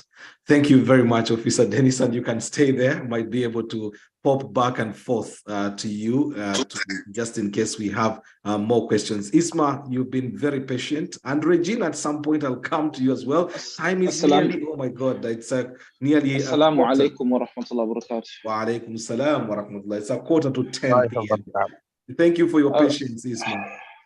Alhamdulillah, it's been a very good discussion. I've really enjoyed the discussion. Also listening to some, the elders, people of experience and people, professionals and different people, and hearing their view. Alhamdulillah ala kulli halin, I've grown up here in the UK, but I've also had an experience of living in Uganda as well. So I've seen both sides of the coin. I think it's important because there's a scholar, Ibn al-Qayyim, famous scholar in Islam. At the time there was a saying that prevention is better than cure, and this saying has stood the test of time. Something that's used a lot these days. But what he said was prevention is the cure. Meaning before we even get to how to prevent these vices, cutting them off at the root is always going to be the best option. And alhamdulillah, from an Islamic perspective, our religion as a way of life gives us, it cuts a lot of these things off at the root. But I'll start by breaking down the different things and let me start by giving some context anyway. I've worked as a youth worker. I've worked with young people, mentor, youth worker, public speaker, and different capacities for over 10 years, alhamdulillah. I also have personal experience through family and through family friends and different things of all the vices that you've mentioned, prison, drugs, pregnancy, all of these things I have firsthand experience of and I've witnessed and seen in my life. So I do speak from experience from professional perspective and also personal perspective. So Sheikh Kayira, when I look at how did we get here in the first place, where we were starting to discuss these things, I first of all, I'll say a big thank you to all the elders and everyone who's tuned in, because it's very rare, I think, for us as the younger generation, nobody's so honest and open about these things. Usually it's let's hide it under the cover, we can let that be the family secret, but to see people really speaking is I think is really inspiring for us, the younger generation, and we should take heed in that. But I think when our parents came over from Uganda so I want to speak about the context here in the UK. When our parents came over, a lot of them came in early 90s, mid 90s. I don't think they generally understood the challenge that was going to be ahead of them in terms of raising children and how difficult it would be. I generally don't think, and I don't blame them, because you're coming from a society over Uganda, Kujawano, Bulaya, it's completely different. It's two different worlds. And I think, because when I look at the children who are a bit younger now, I think lessons have been learned. But when I look at that first generation, I either came with their parents or that were born here earlier on, where it was difficult. Kubanga, abazadde baffe bangi bajja mindset nti nze wano okukuba kyeyo, I've come here to work, nzimbe ennyumba z'abapangisa, ngule ettaka, and and then retire back home, live happily ever after. Kyekyo. Yes. Kati bagezi kulaba nti bannange I can't live without a wife. This is impossible. But for a woman, I cannot live without a husband. It's natural. Allah yatutonda. That's how, so their family then comes into it, and now you're having children and you are starting to face different challenges. Something has happened to your microphone, Isma. You've dropped. Check at it. Yeah, your volume is very low. I don't know what's happened, what you've touched. Is it a bit better now? Right. Yeah, you're back on now. Yes, please. So the challenge has begun, and I think they, quickly they realized in Tichi, because and I really feel for parents, it's almost as if you're coming up against a system. wogezako omwana kumugamba something, and remember you're coming from Uganda where the parent, abajajja, basenga, bakoja, you have a whole system around that child. A network, a network of supporters around, backup support. Hey, yes. Mwana wepanka bakutwala wasenga wona jayo chiboko echo nechi that's it. You know, we're finished now. The issue is done. Whereby now it is you're in this society where you have to do it all by yourself. On top of that, you're working long hours just to survive, keep a roof over your head, and send money back home to Uganda. So, and then on top of that, you're trying to raise these children. So it already that presents so many difficulties. So Sheikh, now, Isma, given that you waited too long, I just wanted to explore, especially that you've come in quite as a resource, saying all the difficult situations that we've spoken about, the issue of prison, the issue of pregnancy at home, the issue of drugs, all these are things that you've had firsthand. You know, sort of first-hand, straight looked into. Let me hear your own take. When these things were happening, especially, you know, like issue of pregnancy or prison or the issue of drugs, first of all, give me the other side of the community. How did it feel? Did you feel alienated? Did you feel alone? Did you feel there was a community that you could run to, or did you just shut the doors and pretend, you know, you were in a world of your own? Yeah, I think you can break down all of the issues with the drug. I put the drugs and the prison thing kind of together, and I'll say boys are maybe disproportionately affected by that. With that issue, you know, and something that we've seen, there is usually a stigma behind it. You know, there is a sort of a stigma. You know, your family, you're kind of sidelined. A lot of times before people reach out maybe to give support is usually the skepticism at first. You know, you know, and it's that kind of and what that does, it isolates that family even further and discourages them from wanting to open up and gain that community support. Because even if you're getting support from professionals, and you know, you would appreciate from different professionals, because usually when you go through something like that, let's say you've lost someone or a family member has gone to prison, there are some things that support, charities and things that support, but it's not the same as having community, and because your community becomes like your family.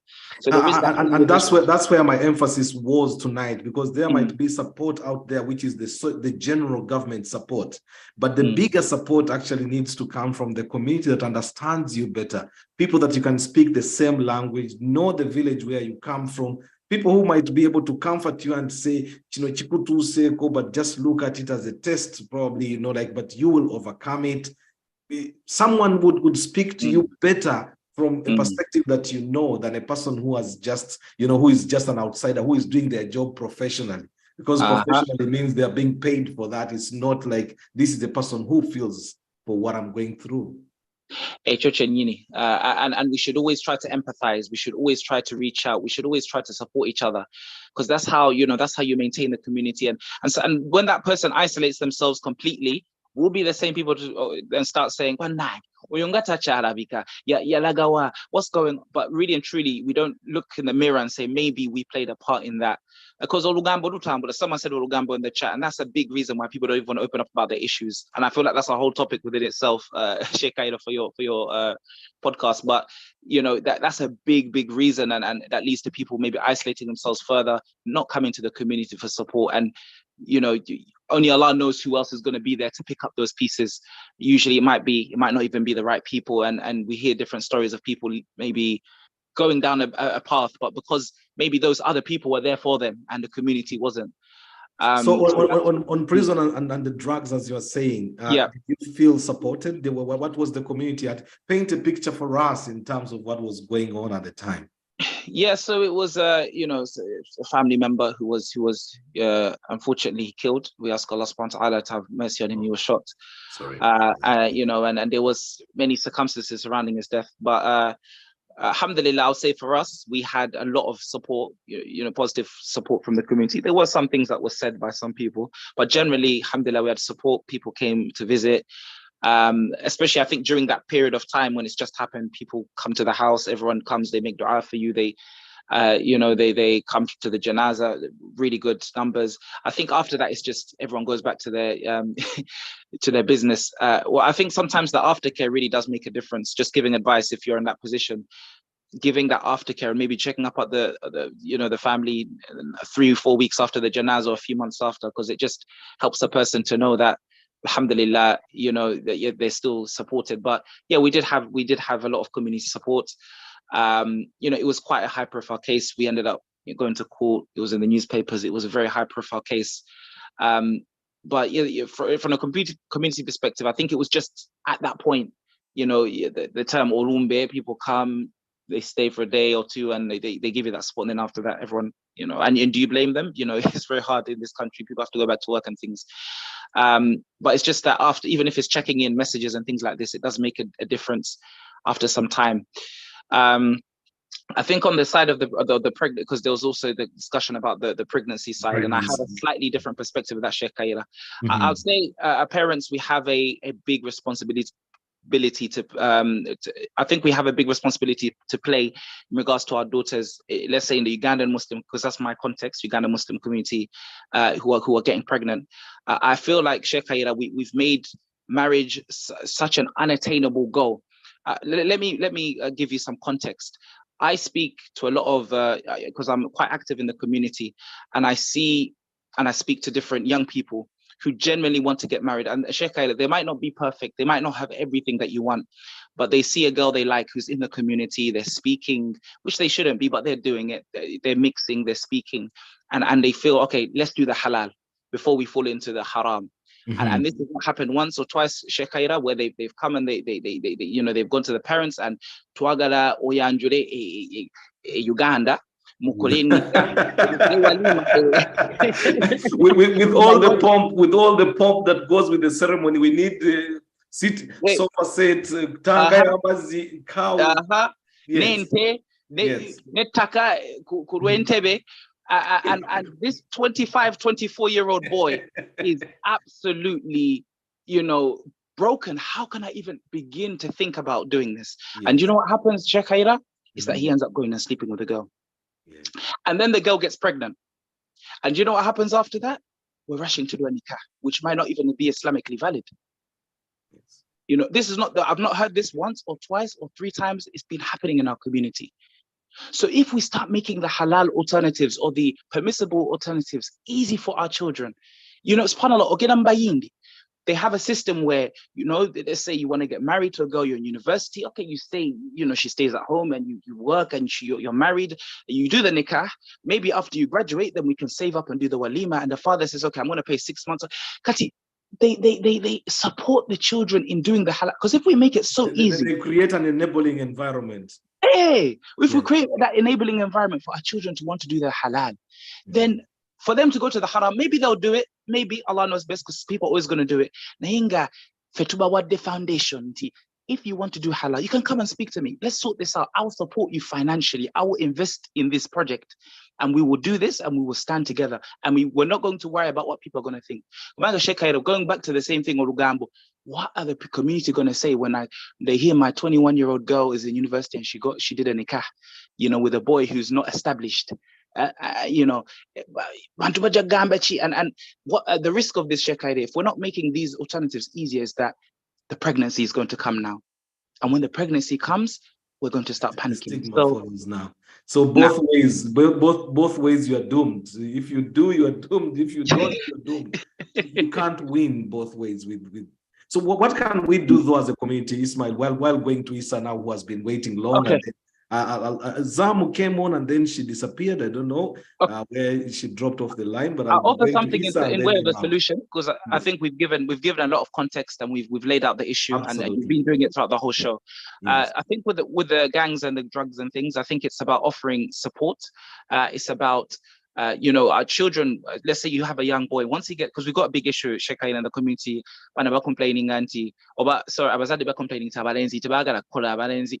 So what alternatives can we give? That boy he may not be fit for university, but can we get him into something practical? Can we get him into construction? Can we get him to, so it's about figuring out very, very early on what your child likes and then catering to that. Not everyone is going to get a degree, but if we can start figuring out what they want to do, because once a lot of it is about money, I think, you know, having access to resources. I want to buy the Nike shoes and the Adidas and all of this.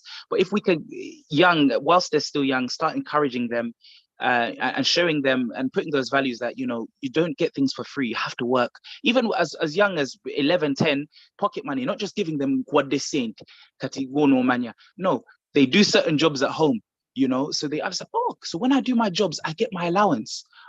Okay, so that idea of quick money, you're removing that at an early age. Tawfiq is from Allah subhanahu wa ta'ala. We need to make dua and we need to, you know, things can happen, it's true. But I think if you lay that foundation for the boys and get them to really get in that mindset of working and Right. at a young Thank age. you very much, Ismail. Thank you very, very much. And Imam Kasos, I think in the chat room is sort of saying, well, you've laid out actually what needs to be happening. And thank you very much. Isa, I come to you and then I'll come to Imam. It's already 1 minute past 10 o'clock. Oh my God, and how time flies. Just to remind you, this is Come Let's Talk with me, Kassim Kayira. And we are live on 75W Radio. We are live on Ummah Connected. We are streaming live on YouTube as well as Facebook and Zoom, where the conversation is taking place. Isa, assalamu alaikum wa rahmatullah. Good evening. How are you today? It was a good topic, but yes. I think the problem are with the parents, not the children.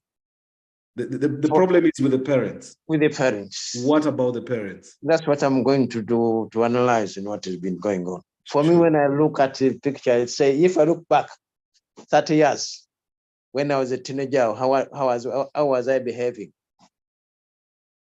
But the thing is, what I'm trying to say, people, what they don't have to do in this place, what they should do is try to communicate with their children. If communicate, you become friends. They'll tell you everything what was going on. If anybody is introducing them to drugs, they'll tell you. They'll say this so-and-so is trying to say this, or so-and-so is not good. If you make more inquiries, you come to know. But for us to have a very big reach between the parents and the children, we had to communicate. We want to give instructions, formal instructions, and I don't want to hear what you are saying or what you are going through.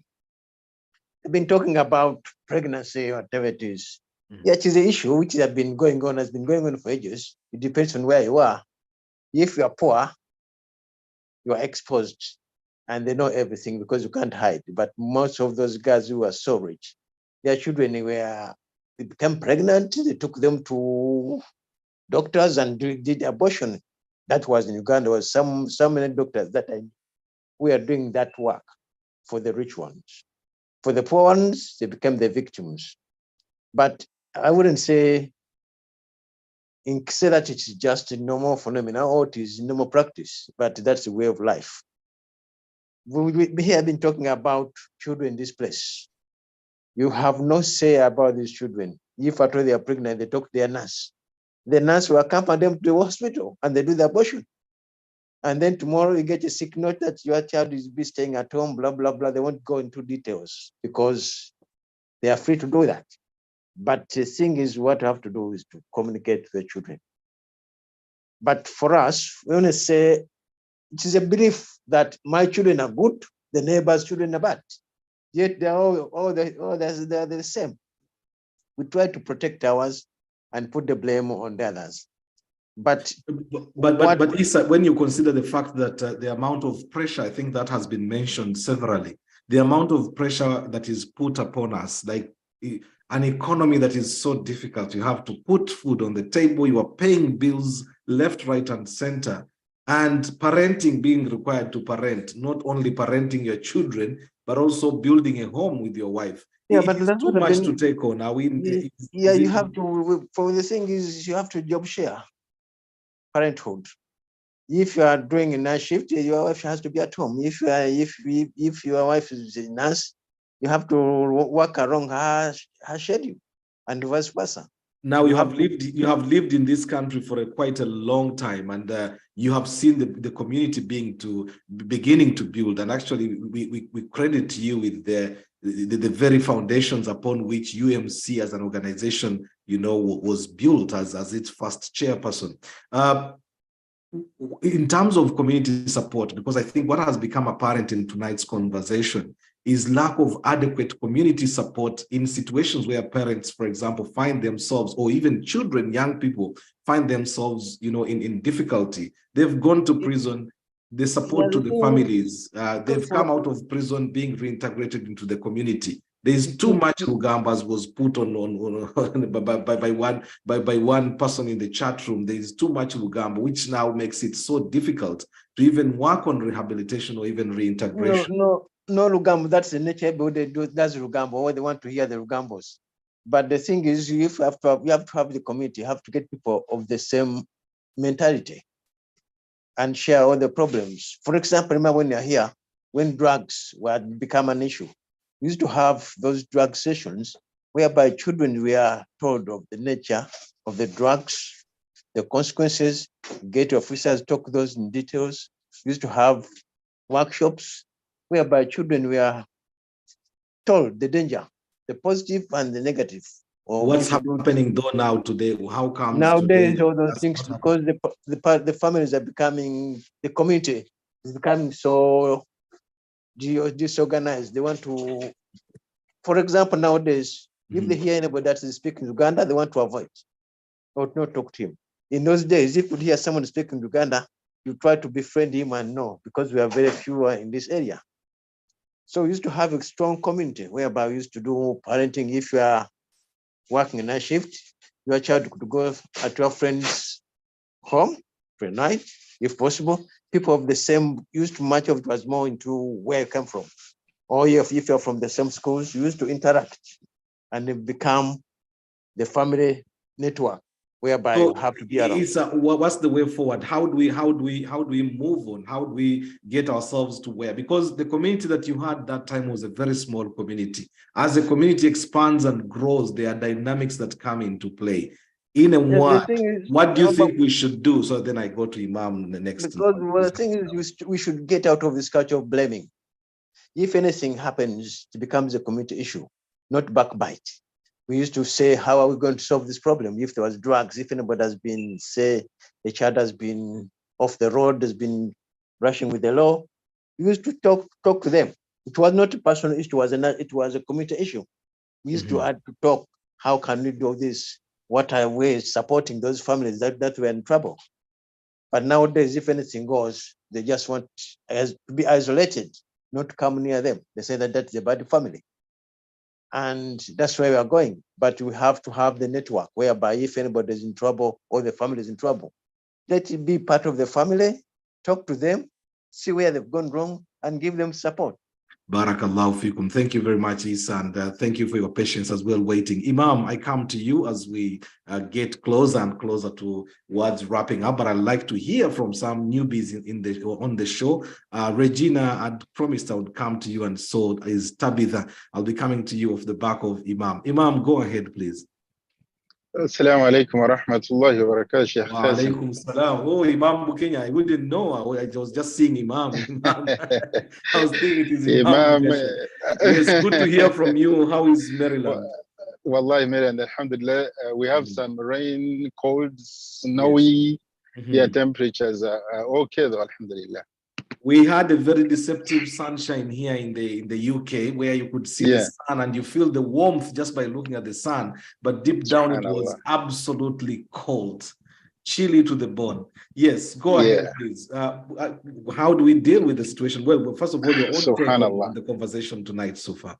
Subhanallah, I joined a bit late, but I get the gist of what's going on. But my brothers and my sisters on this call, wallahi, we need to switch, or we need to think outside the box. How do we get here? The brother talked about it, but I want to focus something back to how do we get these babies, who we get these babies with, and how we raise these babies, and how many of these babies are we having? So I want to look at the parenting or the people who are having kids. I'm just going to make it brief. I think we'll get my point. Sure. When you come to parenting, we have an issue when we come in the diaspora of we have so many sisters have babies and no fathers. And then we have fathers who have brothers who want just to have a baby and keep their babies. So now those situations, you find like a sister or a brother wants to have only one child or two children. And for those who want one child, they want that child to be everything. So then they lose control. Whatever the child wants, they will give. So I think we need to go back. I think the mistake we keep doing is focusing on these children. These children, we are the one who had them. We had the plan. We brought them in this world. But then when it comes to their behavior, then we blame them. We don't look at ourselves. What are our behaviors? How do we behave? How do we interact with them? How do we take care of them? Do these kids deserve to be just in a single family home? How are we going to minimize this abuse of having just one child? For me, I call it one child. If you can have two or more, it's wonderful. But if you have one child, most likely you're going to have a lot of issues. I have a lot of experience and I've had so many people. So just to make it simple, like we need to go back to see who are we as parents to these children? Are we just pampering too much? Are we having just one boy and you want them, and then you find them two parents, they decide to have one child, but then they have one girl or one boy, but then you find they are not matching. The daddy wanted the boy, the mommy wanted the girl, and then they are there in the middle. Then have to have transgender child because everyone has to share this child. Well, we need to think outside the box because there's nothing we can do if we don't train the people who are having these babies and how we're taking care of them. We have so many people here in America. There's a show they call them fatherless kids. They have no fathers. They are just there. Mothers do whatever mothers can do. But then if those kids stray and become and try to fix, and they don't see the importance of a man in a home, I mean, who are we to tell them, hey, man is the best thing ever? Who are we there to tell them, oh, the woman is the best thing ever? So they are there. I've interacted with so many kids. They're like, yeah, all the kids here, they try it. But some of them, they find they don't like it. So I think we need to go back and check ourselves as parents. Who are we? First of all, we work too much. We're so greedy. We want the house in Uganda, we want the house in UK and US. We want a Range Rover back home, and then we want a Mercedes in the US or in the UK. So we end up focusing on the money and the money and the money. And here we're having kids who are just raising themselves. And then we pamper them by giving them the money, by telling them to go to the mall, to go to the Gap. They buy whatever, the unisex clothes because they want to fit in. The tight clothes. Who buy the tight clothes? We buy the tight clothes. Who buy the shampoo and all these things? Who buys them? We buy them. They are feminine. Yes, they're feminine. So there's so many things that we are just, these big things, in Washington, D.C., there's a building. It's a human rights campaign. I believe, Brother Kayira, you might know it. It's down here in the Washington. I just passed by it. But guess what? The flag on it, it says human rights campaign. When you look at it and you read it, you're like, oh, these are human rights. But underneath is human rights campaign for LGBTQ plus Americans. It is their building. But when you look at it with the big sign says human rights campaign. So we cannot beat them, but we need to understand things that we should do in our small communities and the support system that we have. Are we ready to talk about these issues openly and honestly? So we shouldn't blame the kids. We check ourselves, inshallah. We'll be all right. Thank you very much, Imam. Regina, I'll come to you and then go to Tabitha. Just to get your reflections as we wrap up tonight's conversation, which has been very, very instrumental. But I think one thing to take away without a doubt is the need for communities to sort of throw away our sort of biases and face up to the realities of where we are at. As the community grows, so do the challenges. Things that we thought belonged to others now have come to us because as a community, where we thought we were coming only for 6 months, and some managed to send their cargo with Salah bed to be sent back home. The cargo went, but we are still here 20 years on. Regina, good evening. How are you? Vanai, good evening. Can you hear me, Sheikh? I can hear you loud and clear. What an interesting topic. I don't have much, but my share for today is we just have to remove the parental perfection, and that is me. There is no perfection in life, and with young people, there's so many areas that have been touched on. But my interest has always been with young people from a very, very young age, because their experience would determine how they are going to navigate through the challenges of life. Because if we look at the society where we are in the West, the system is not built for us. We've got to understand that the system is not built for us. So it's kind of like a tug of war. You've got a family, let it be single, let it be mom and dad. Yes, for single parents, there is a high statistics. The children who are in single mother or father's family, they are more likely to be broken. It is not always the case, but again, I'll leave that on its own. Mm-hmm. Now, in some families, which has been touched on, that there are things that are kind of well wrapped up. And this can be a two-parent family, but things are wrapped up in the community. And someone talked about that nowadays, I think it was the social worker, that nowadays you can't hide that much because of how the system is built up. If a child goes to a midwife, that information has to be shared. So I think we have to understand that early intervention is key for young people. Some of the challenges we have, or the weakness, as I say, Sheikh, the system is not built for us. We come from a very hot continent. When it's winter, we don't go to social groups. We don't take young kids to social groups. We don't go to libraries.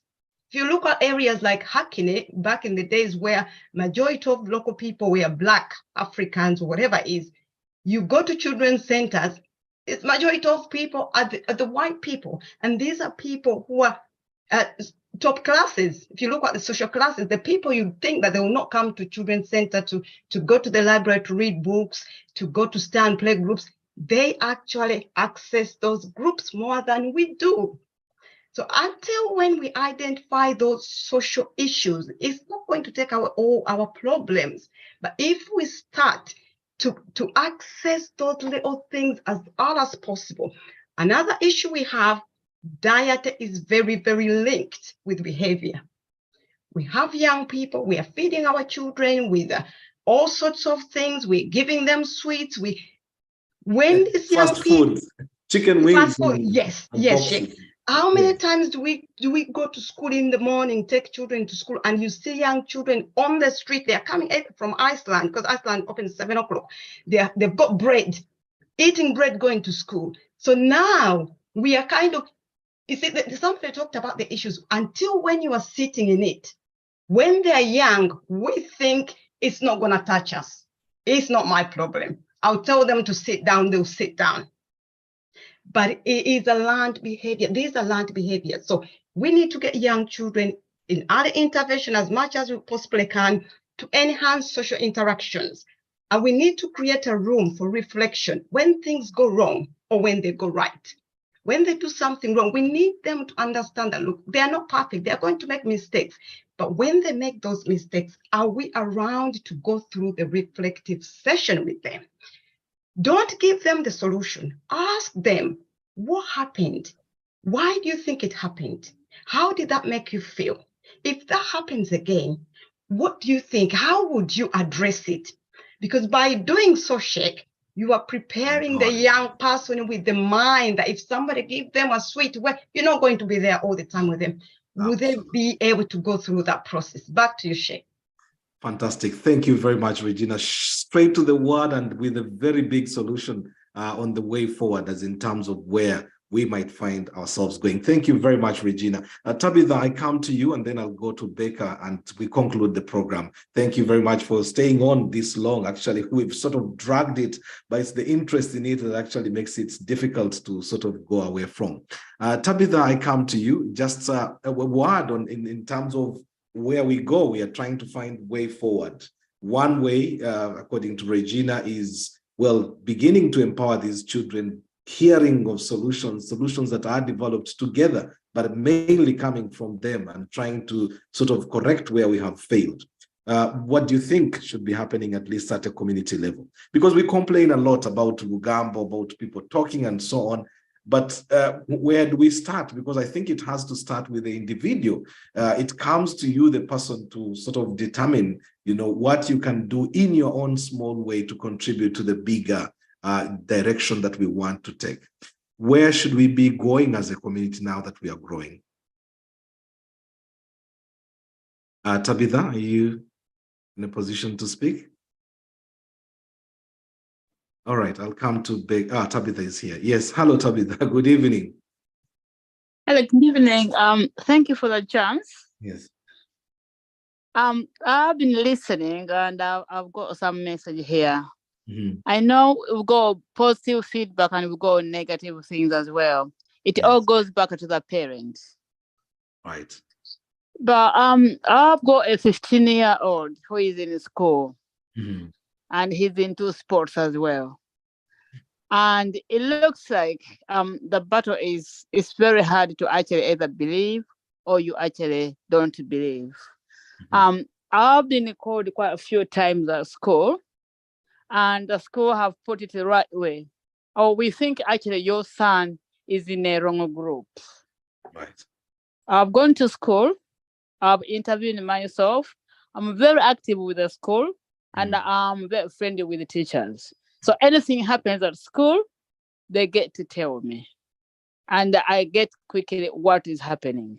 Right. So I've gone to school to intervene what could be the problem. They say, at school, your son is very bright. He's never been rude to a teacher. He's never been rude to a fellow student.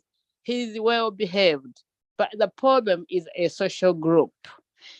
They are thinking maybe the social group that he's moving around with, maybe they're in the wrong.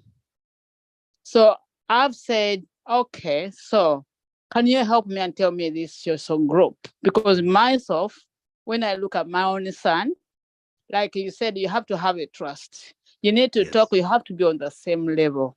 And how are you going to believe the school? Are you going to believe your own son? So you just remain in the middle. I need to look into what my son is doing. If he's not in football training, what is he doing? If he's not in school, where is my son is? If he's not doing his homework, where is his movement? One thing I've noticed, Tabitha, is especially with the white families, is you find a boy is already 18 or even a girl, 16, 17, and the parents are still dropping this child, you know, like all the way to school, not allowing that bus journey, not allowing hanging out around those chippies, because it's at the chip shop or the chippy shops, the fish and chips or chicken and chips, where they get into the wrong groups that then introduce them to all the troubles that sometimes we end up seeing. The distance, the journey between home and school and home becomes the most dangerous time, that if as a parent you manage to intervene in that, you might be able to stop the situation. But a child, a son or daughter who is 16 or 17, to be dropped at school, they would take it as, especially from our African perspective, it would look like you are actually sort of babysitting them instead of allowing them to grow up. So as a parent now, you sort of find yourself in a big dilemma.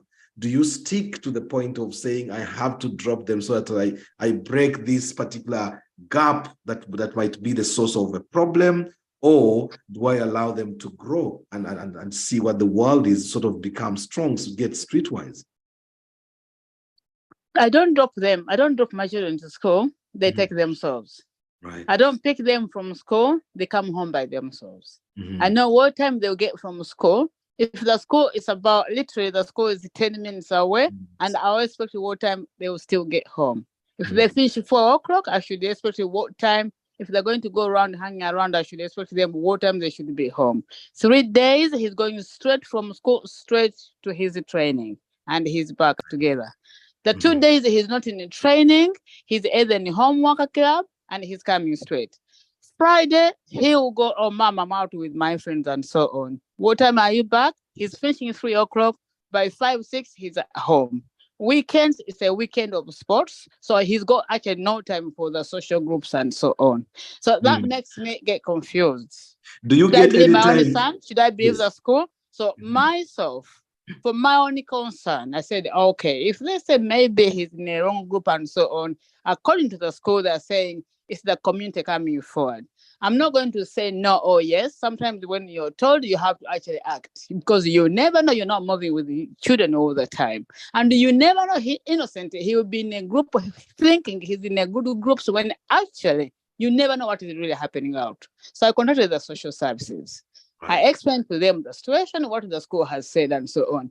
When they went into actually at school to intervene, they gave me the feedback. They said the way we've gone to school to actually intervene, it looks like the school could be a little bit either biased, either a little bit racist, because for the school to come forward and say we've heard from the community and they haven't got actually the evidence. So that leaves you a parent thinking what could be a problem, and it leaves you also fighting with your own child because they've got no evidence. They're actually just assuming. If they've gone to school and the school has not been able to give them and say, we're actually just assuming. Have you, Tabitha, have you managed to find a little time to go and attend his football? I go with him every training. Every day we go for the 23 times a day. When he's having matches, I take him every day. Oh, brilliant. He will never sleep out. Yes. He's never been used to sleeping in our friend's house. Nothing. He can have friends and so on. He will never say, Mom, I'm going somewhere and I'm coming back late. Nothing. The latest he will be out, it will be either 6, half 6. Barak. Now, well, let's pray that actually he continues to be the person that you have known the way he is. At least you've taken your responsibility as a parent. What I'm trying to say to other parents is, I know sometimes we end up fighting, and I know sometimes we've had all the cases where they're talking about that. That's not my son. As a parent, I don't want to take that 100%, but I'll still have to also listen to what other people could think about my only son, if that's the case. But of course, I'll have to first take the word, what is he telling me? Because myself, I know the movements. The social services, they asked me, did he come with the new things at home? I've ruled that one out. When he's out, what is happening? No, he's not ruled out. He's not coming with the things at home. He's not coming with my son. If he needs anything, I'm already there. What do you want? What do you want? I don't buy what. So it is really hard in short to actually say what the school is saying and which relationship I'm going to have with my own son.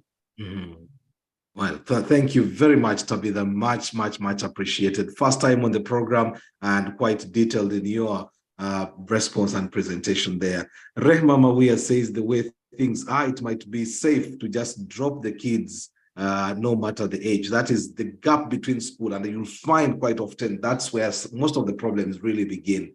That distance from school is just 10 minutes. That 10 minutes could be the 10 minutes between losing the child that you have known the way you have known him or her, or keeping them. And therefore, you'll find that some families just keep up to having the children coming in together. I'll bring in Becca and we shall be concluding because now it's 2 minutes at past. We'll be ending the program. Becca, please come in. Hello, Becca. Hello, assalamu alaikum wa rahmatullahi wa barakatuh. Wa alaikum assalam wa rahmatullahi wa barakatuh. How are you?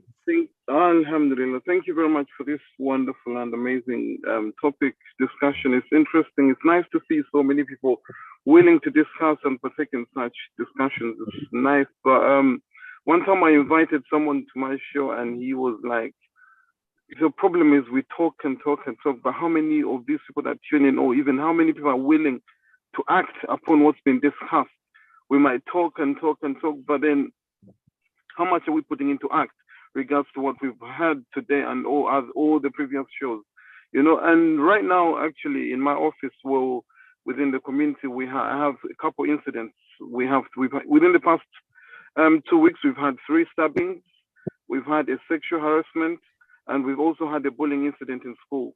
But ask yourself as a parent that's on here, how many kids come and open up to you regards to these situations, regards to the troubles they're going through? How many of your children would actually come and open up to you? So many kids, as much as there's a statement I normally say that a child that you see misbehaving, all the misbehavior, all the crazy things you see your children doing, sometimes it's a cry for help. It is actually sometimes a cry for help. You might say, but actually, if you were to sit down and ask yourself, or even notice, most of these behaviors build up over a period of time, and you blinked or you didn't take note because you were busy working.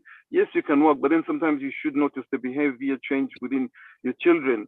But then ask yourself, how many kids come up and open up to you regards to the troubles they have? Some parents, they're lucky, their kids would open up and they would act. But even when the children open up, how many parents do actually take things serious? You know, Guma, you know, some parents say such statements, you know? Yes. And then you find yourself like, a child is never going to come back to you. Yeah. They'll never come back and open up to you. Thank you very much, Baker. Parents, as I'm wrapping up, Shikara, I ask parents as well, please, once you notice your child, once you notice anything, please do not keep quiet. Do not keep quiet, because by the time you choose to open up, it's going to be too late. And those that are able to help your child are unable to help anymore, because the thing is gone way, way beyond, you know. So tomorrow we're actually discussing the boy child on my program on Bridging the Gap, because so much effort goes into girls, or you have to get a good husband. Girls, you have to be a good person within society. Girls, you have to do this. But then how many uncles, we talk about single mothers, how many uncles are willing to come and help their sisters? So tomorrow we're looking at the boy child and see how much effort goes into the boy child, because we are losing way too many boys. Thank you very much, Baker. That is 7 p.m. tomorrow in the program Bridging the Gap. I'd said I was giving you the last one, but Karim, you did raise your hand, and I think it would be very unfair to just go without hearing what was burning. Karim, please go ahead. Keep it sweet and short so that we can say goodbye to the people. But in the meantime, 2 quick messages here. Regina was saying another tip which can help us is buying a card and write how much you appreciate him or her. Post it to him or her. Rema Mabuye says that you become the enemy. I've noticed that quite a number of times. Another area to check is the bank account, if they have one. Because yes, someone did mention if you see new clothes, blah, blah. Actually, those are sort of pointers we must be checking. Imam says as parents, we need to check our day-to-day activities. Karim, go ahead, please. You have the last word. All right. Thank you so much for giving me the opportunity. I think most of the things have been said. Right. One, I would re-echo early childhood intervention. Most of the times, we as immigrant parents, we tend to give a life to kids that we didn't have, and we end up spoiling them in a way. What do you mean when you say kids that we didn't have?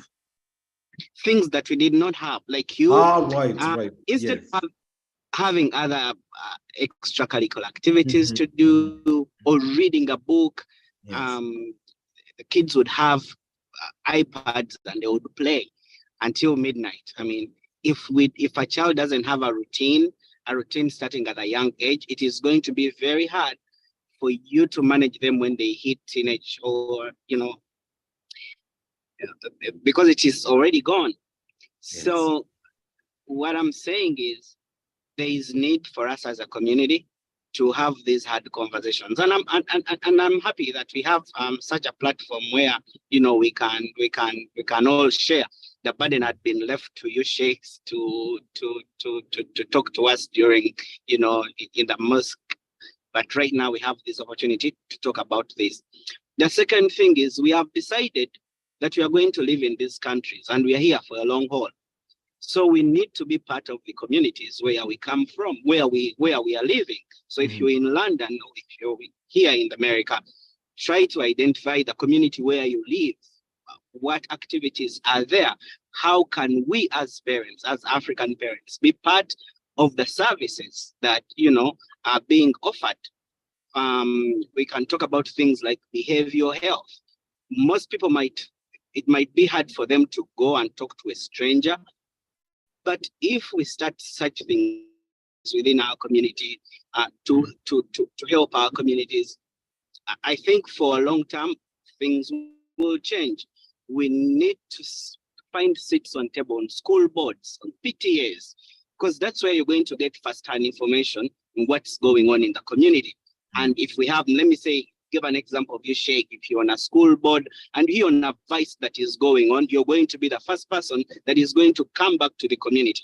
We are blessed as a Ugandan community in the diaspora that our feet are in most fields. If it's engineering, if it's social work, if it's we are everywhere. But we need to bring that expertise close to our community so that our children get to tap into the resources that these countries have to offer, and also having platforms like this and invite children to talk, so that we are not just parents talking here. We encourage this very much. We encourage this very much, and actually, probably, please, for the parents that are on here, make it a point, at least have them in the background listening. Getting their attention for 2 hours is not the easiest of things, but if it is an interesting topic, and we have done it here before, at least have some case studies where a child has been in trouble before, but now they have reformed, or if they have gone into a system and they are able to come and talk to other juveniles on the platform, it would be good than we as parents coming here and talk to ourselves without having the children air out what hurts them, because there are also so many things that we do wrong. We know that we live here in the US or we live in the UK, but you want to parent like the kids are in Uganda. So it becomes a struggle between a parent and a child to work things out. The last thing I had was single parent families or is all victims, but a single parent family doesn't sprang out on its own. It has somewhere to start from. So some of the things that I would say we need to think about as parents, while you're together, always think about the time. Like if I wasn't here for my child today, what type of a child will I leave behind? If we separate, or if I leave this world, have I created the environment for my child to grow and be useful to the community? I'm sorry I came late. I think most of the things I'm saying have been here earlier. Yes. But thank you so much for sharing the platform. Much appreciated. Looking and please forward don't miss the programs. Don't miss the programs, because many of these things we have brought parents and their children onto this show, and they've had a conversation. There are children who came in and spoke to their parents for the first time on the show, and the parents were in shock. Many of us get in shock because I brought my own children on here, and the stuff they say while on air, which is unedited, is just unbelievable, because then you get to hear the reality sometimes that we don't get a chance to hear. Thank you very much for tonight. A very beautiful program that, 40 people up to now sort of holding it.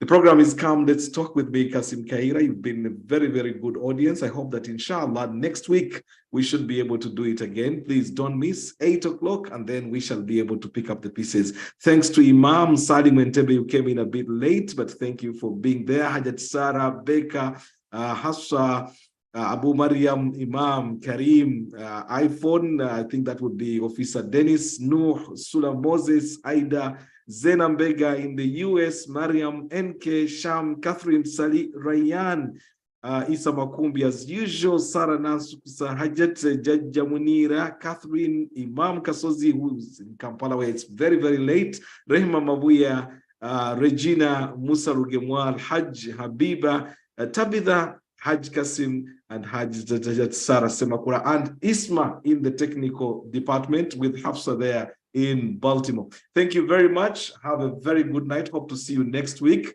You can follow any of these programs. If you've missed any, just go to YouTube, search for Ummah Connected, and just look for Come Let's Talk with Kassim Kayira, and you'll be able to catch up with the great programs. Regina says, great session. Thank you so much, Sheikh. Have a very good night. Hope to see you next week, inshallah. Tuesday, same time, 8 p.m. Assalamu alaikum wa rahmatullahi wa barakatuh.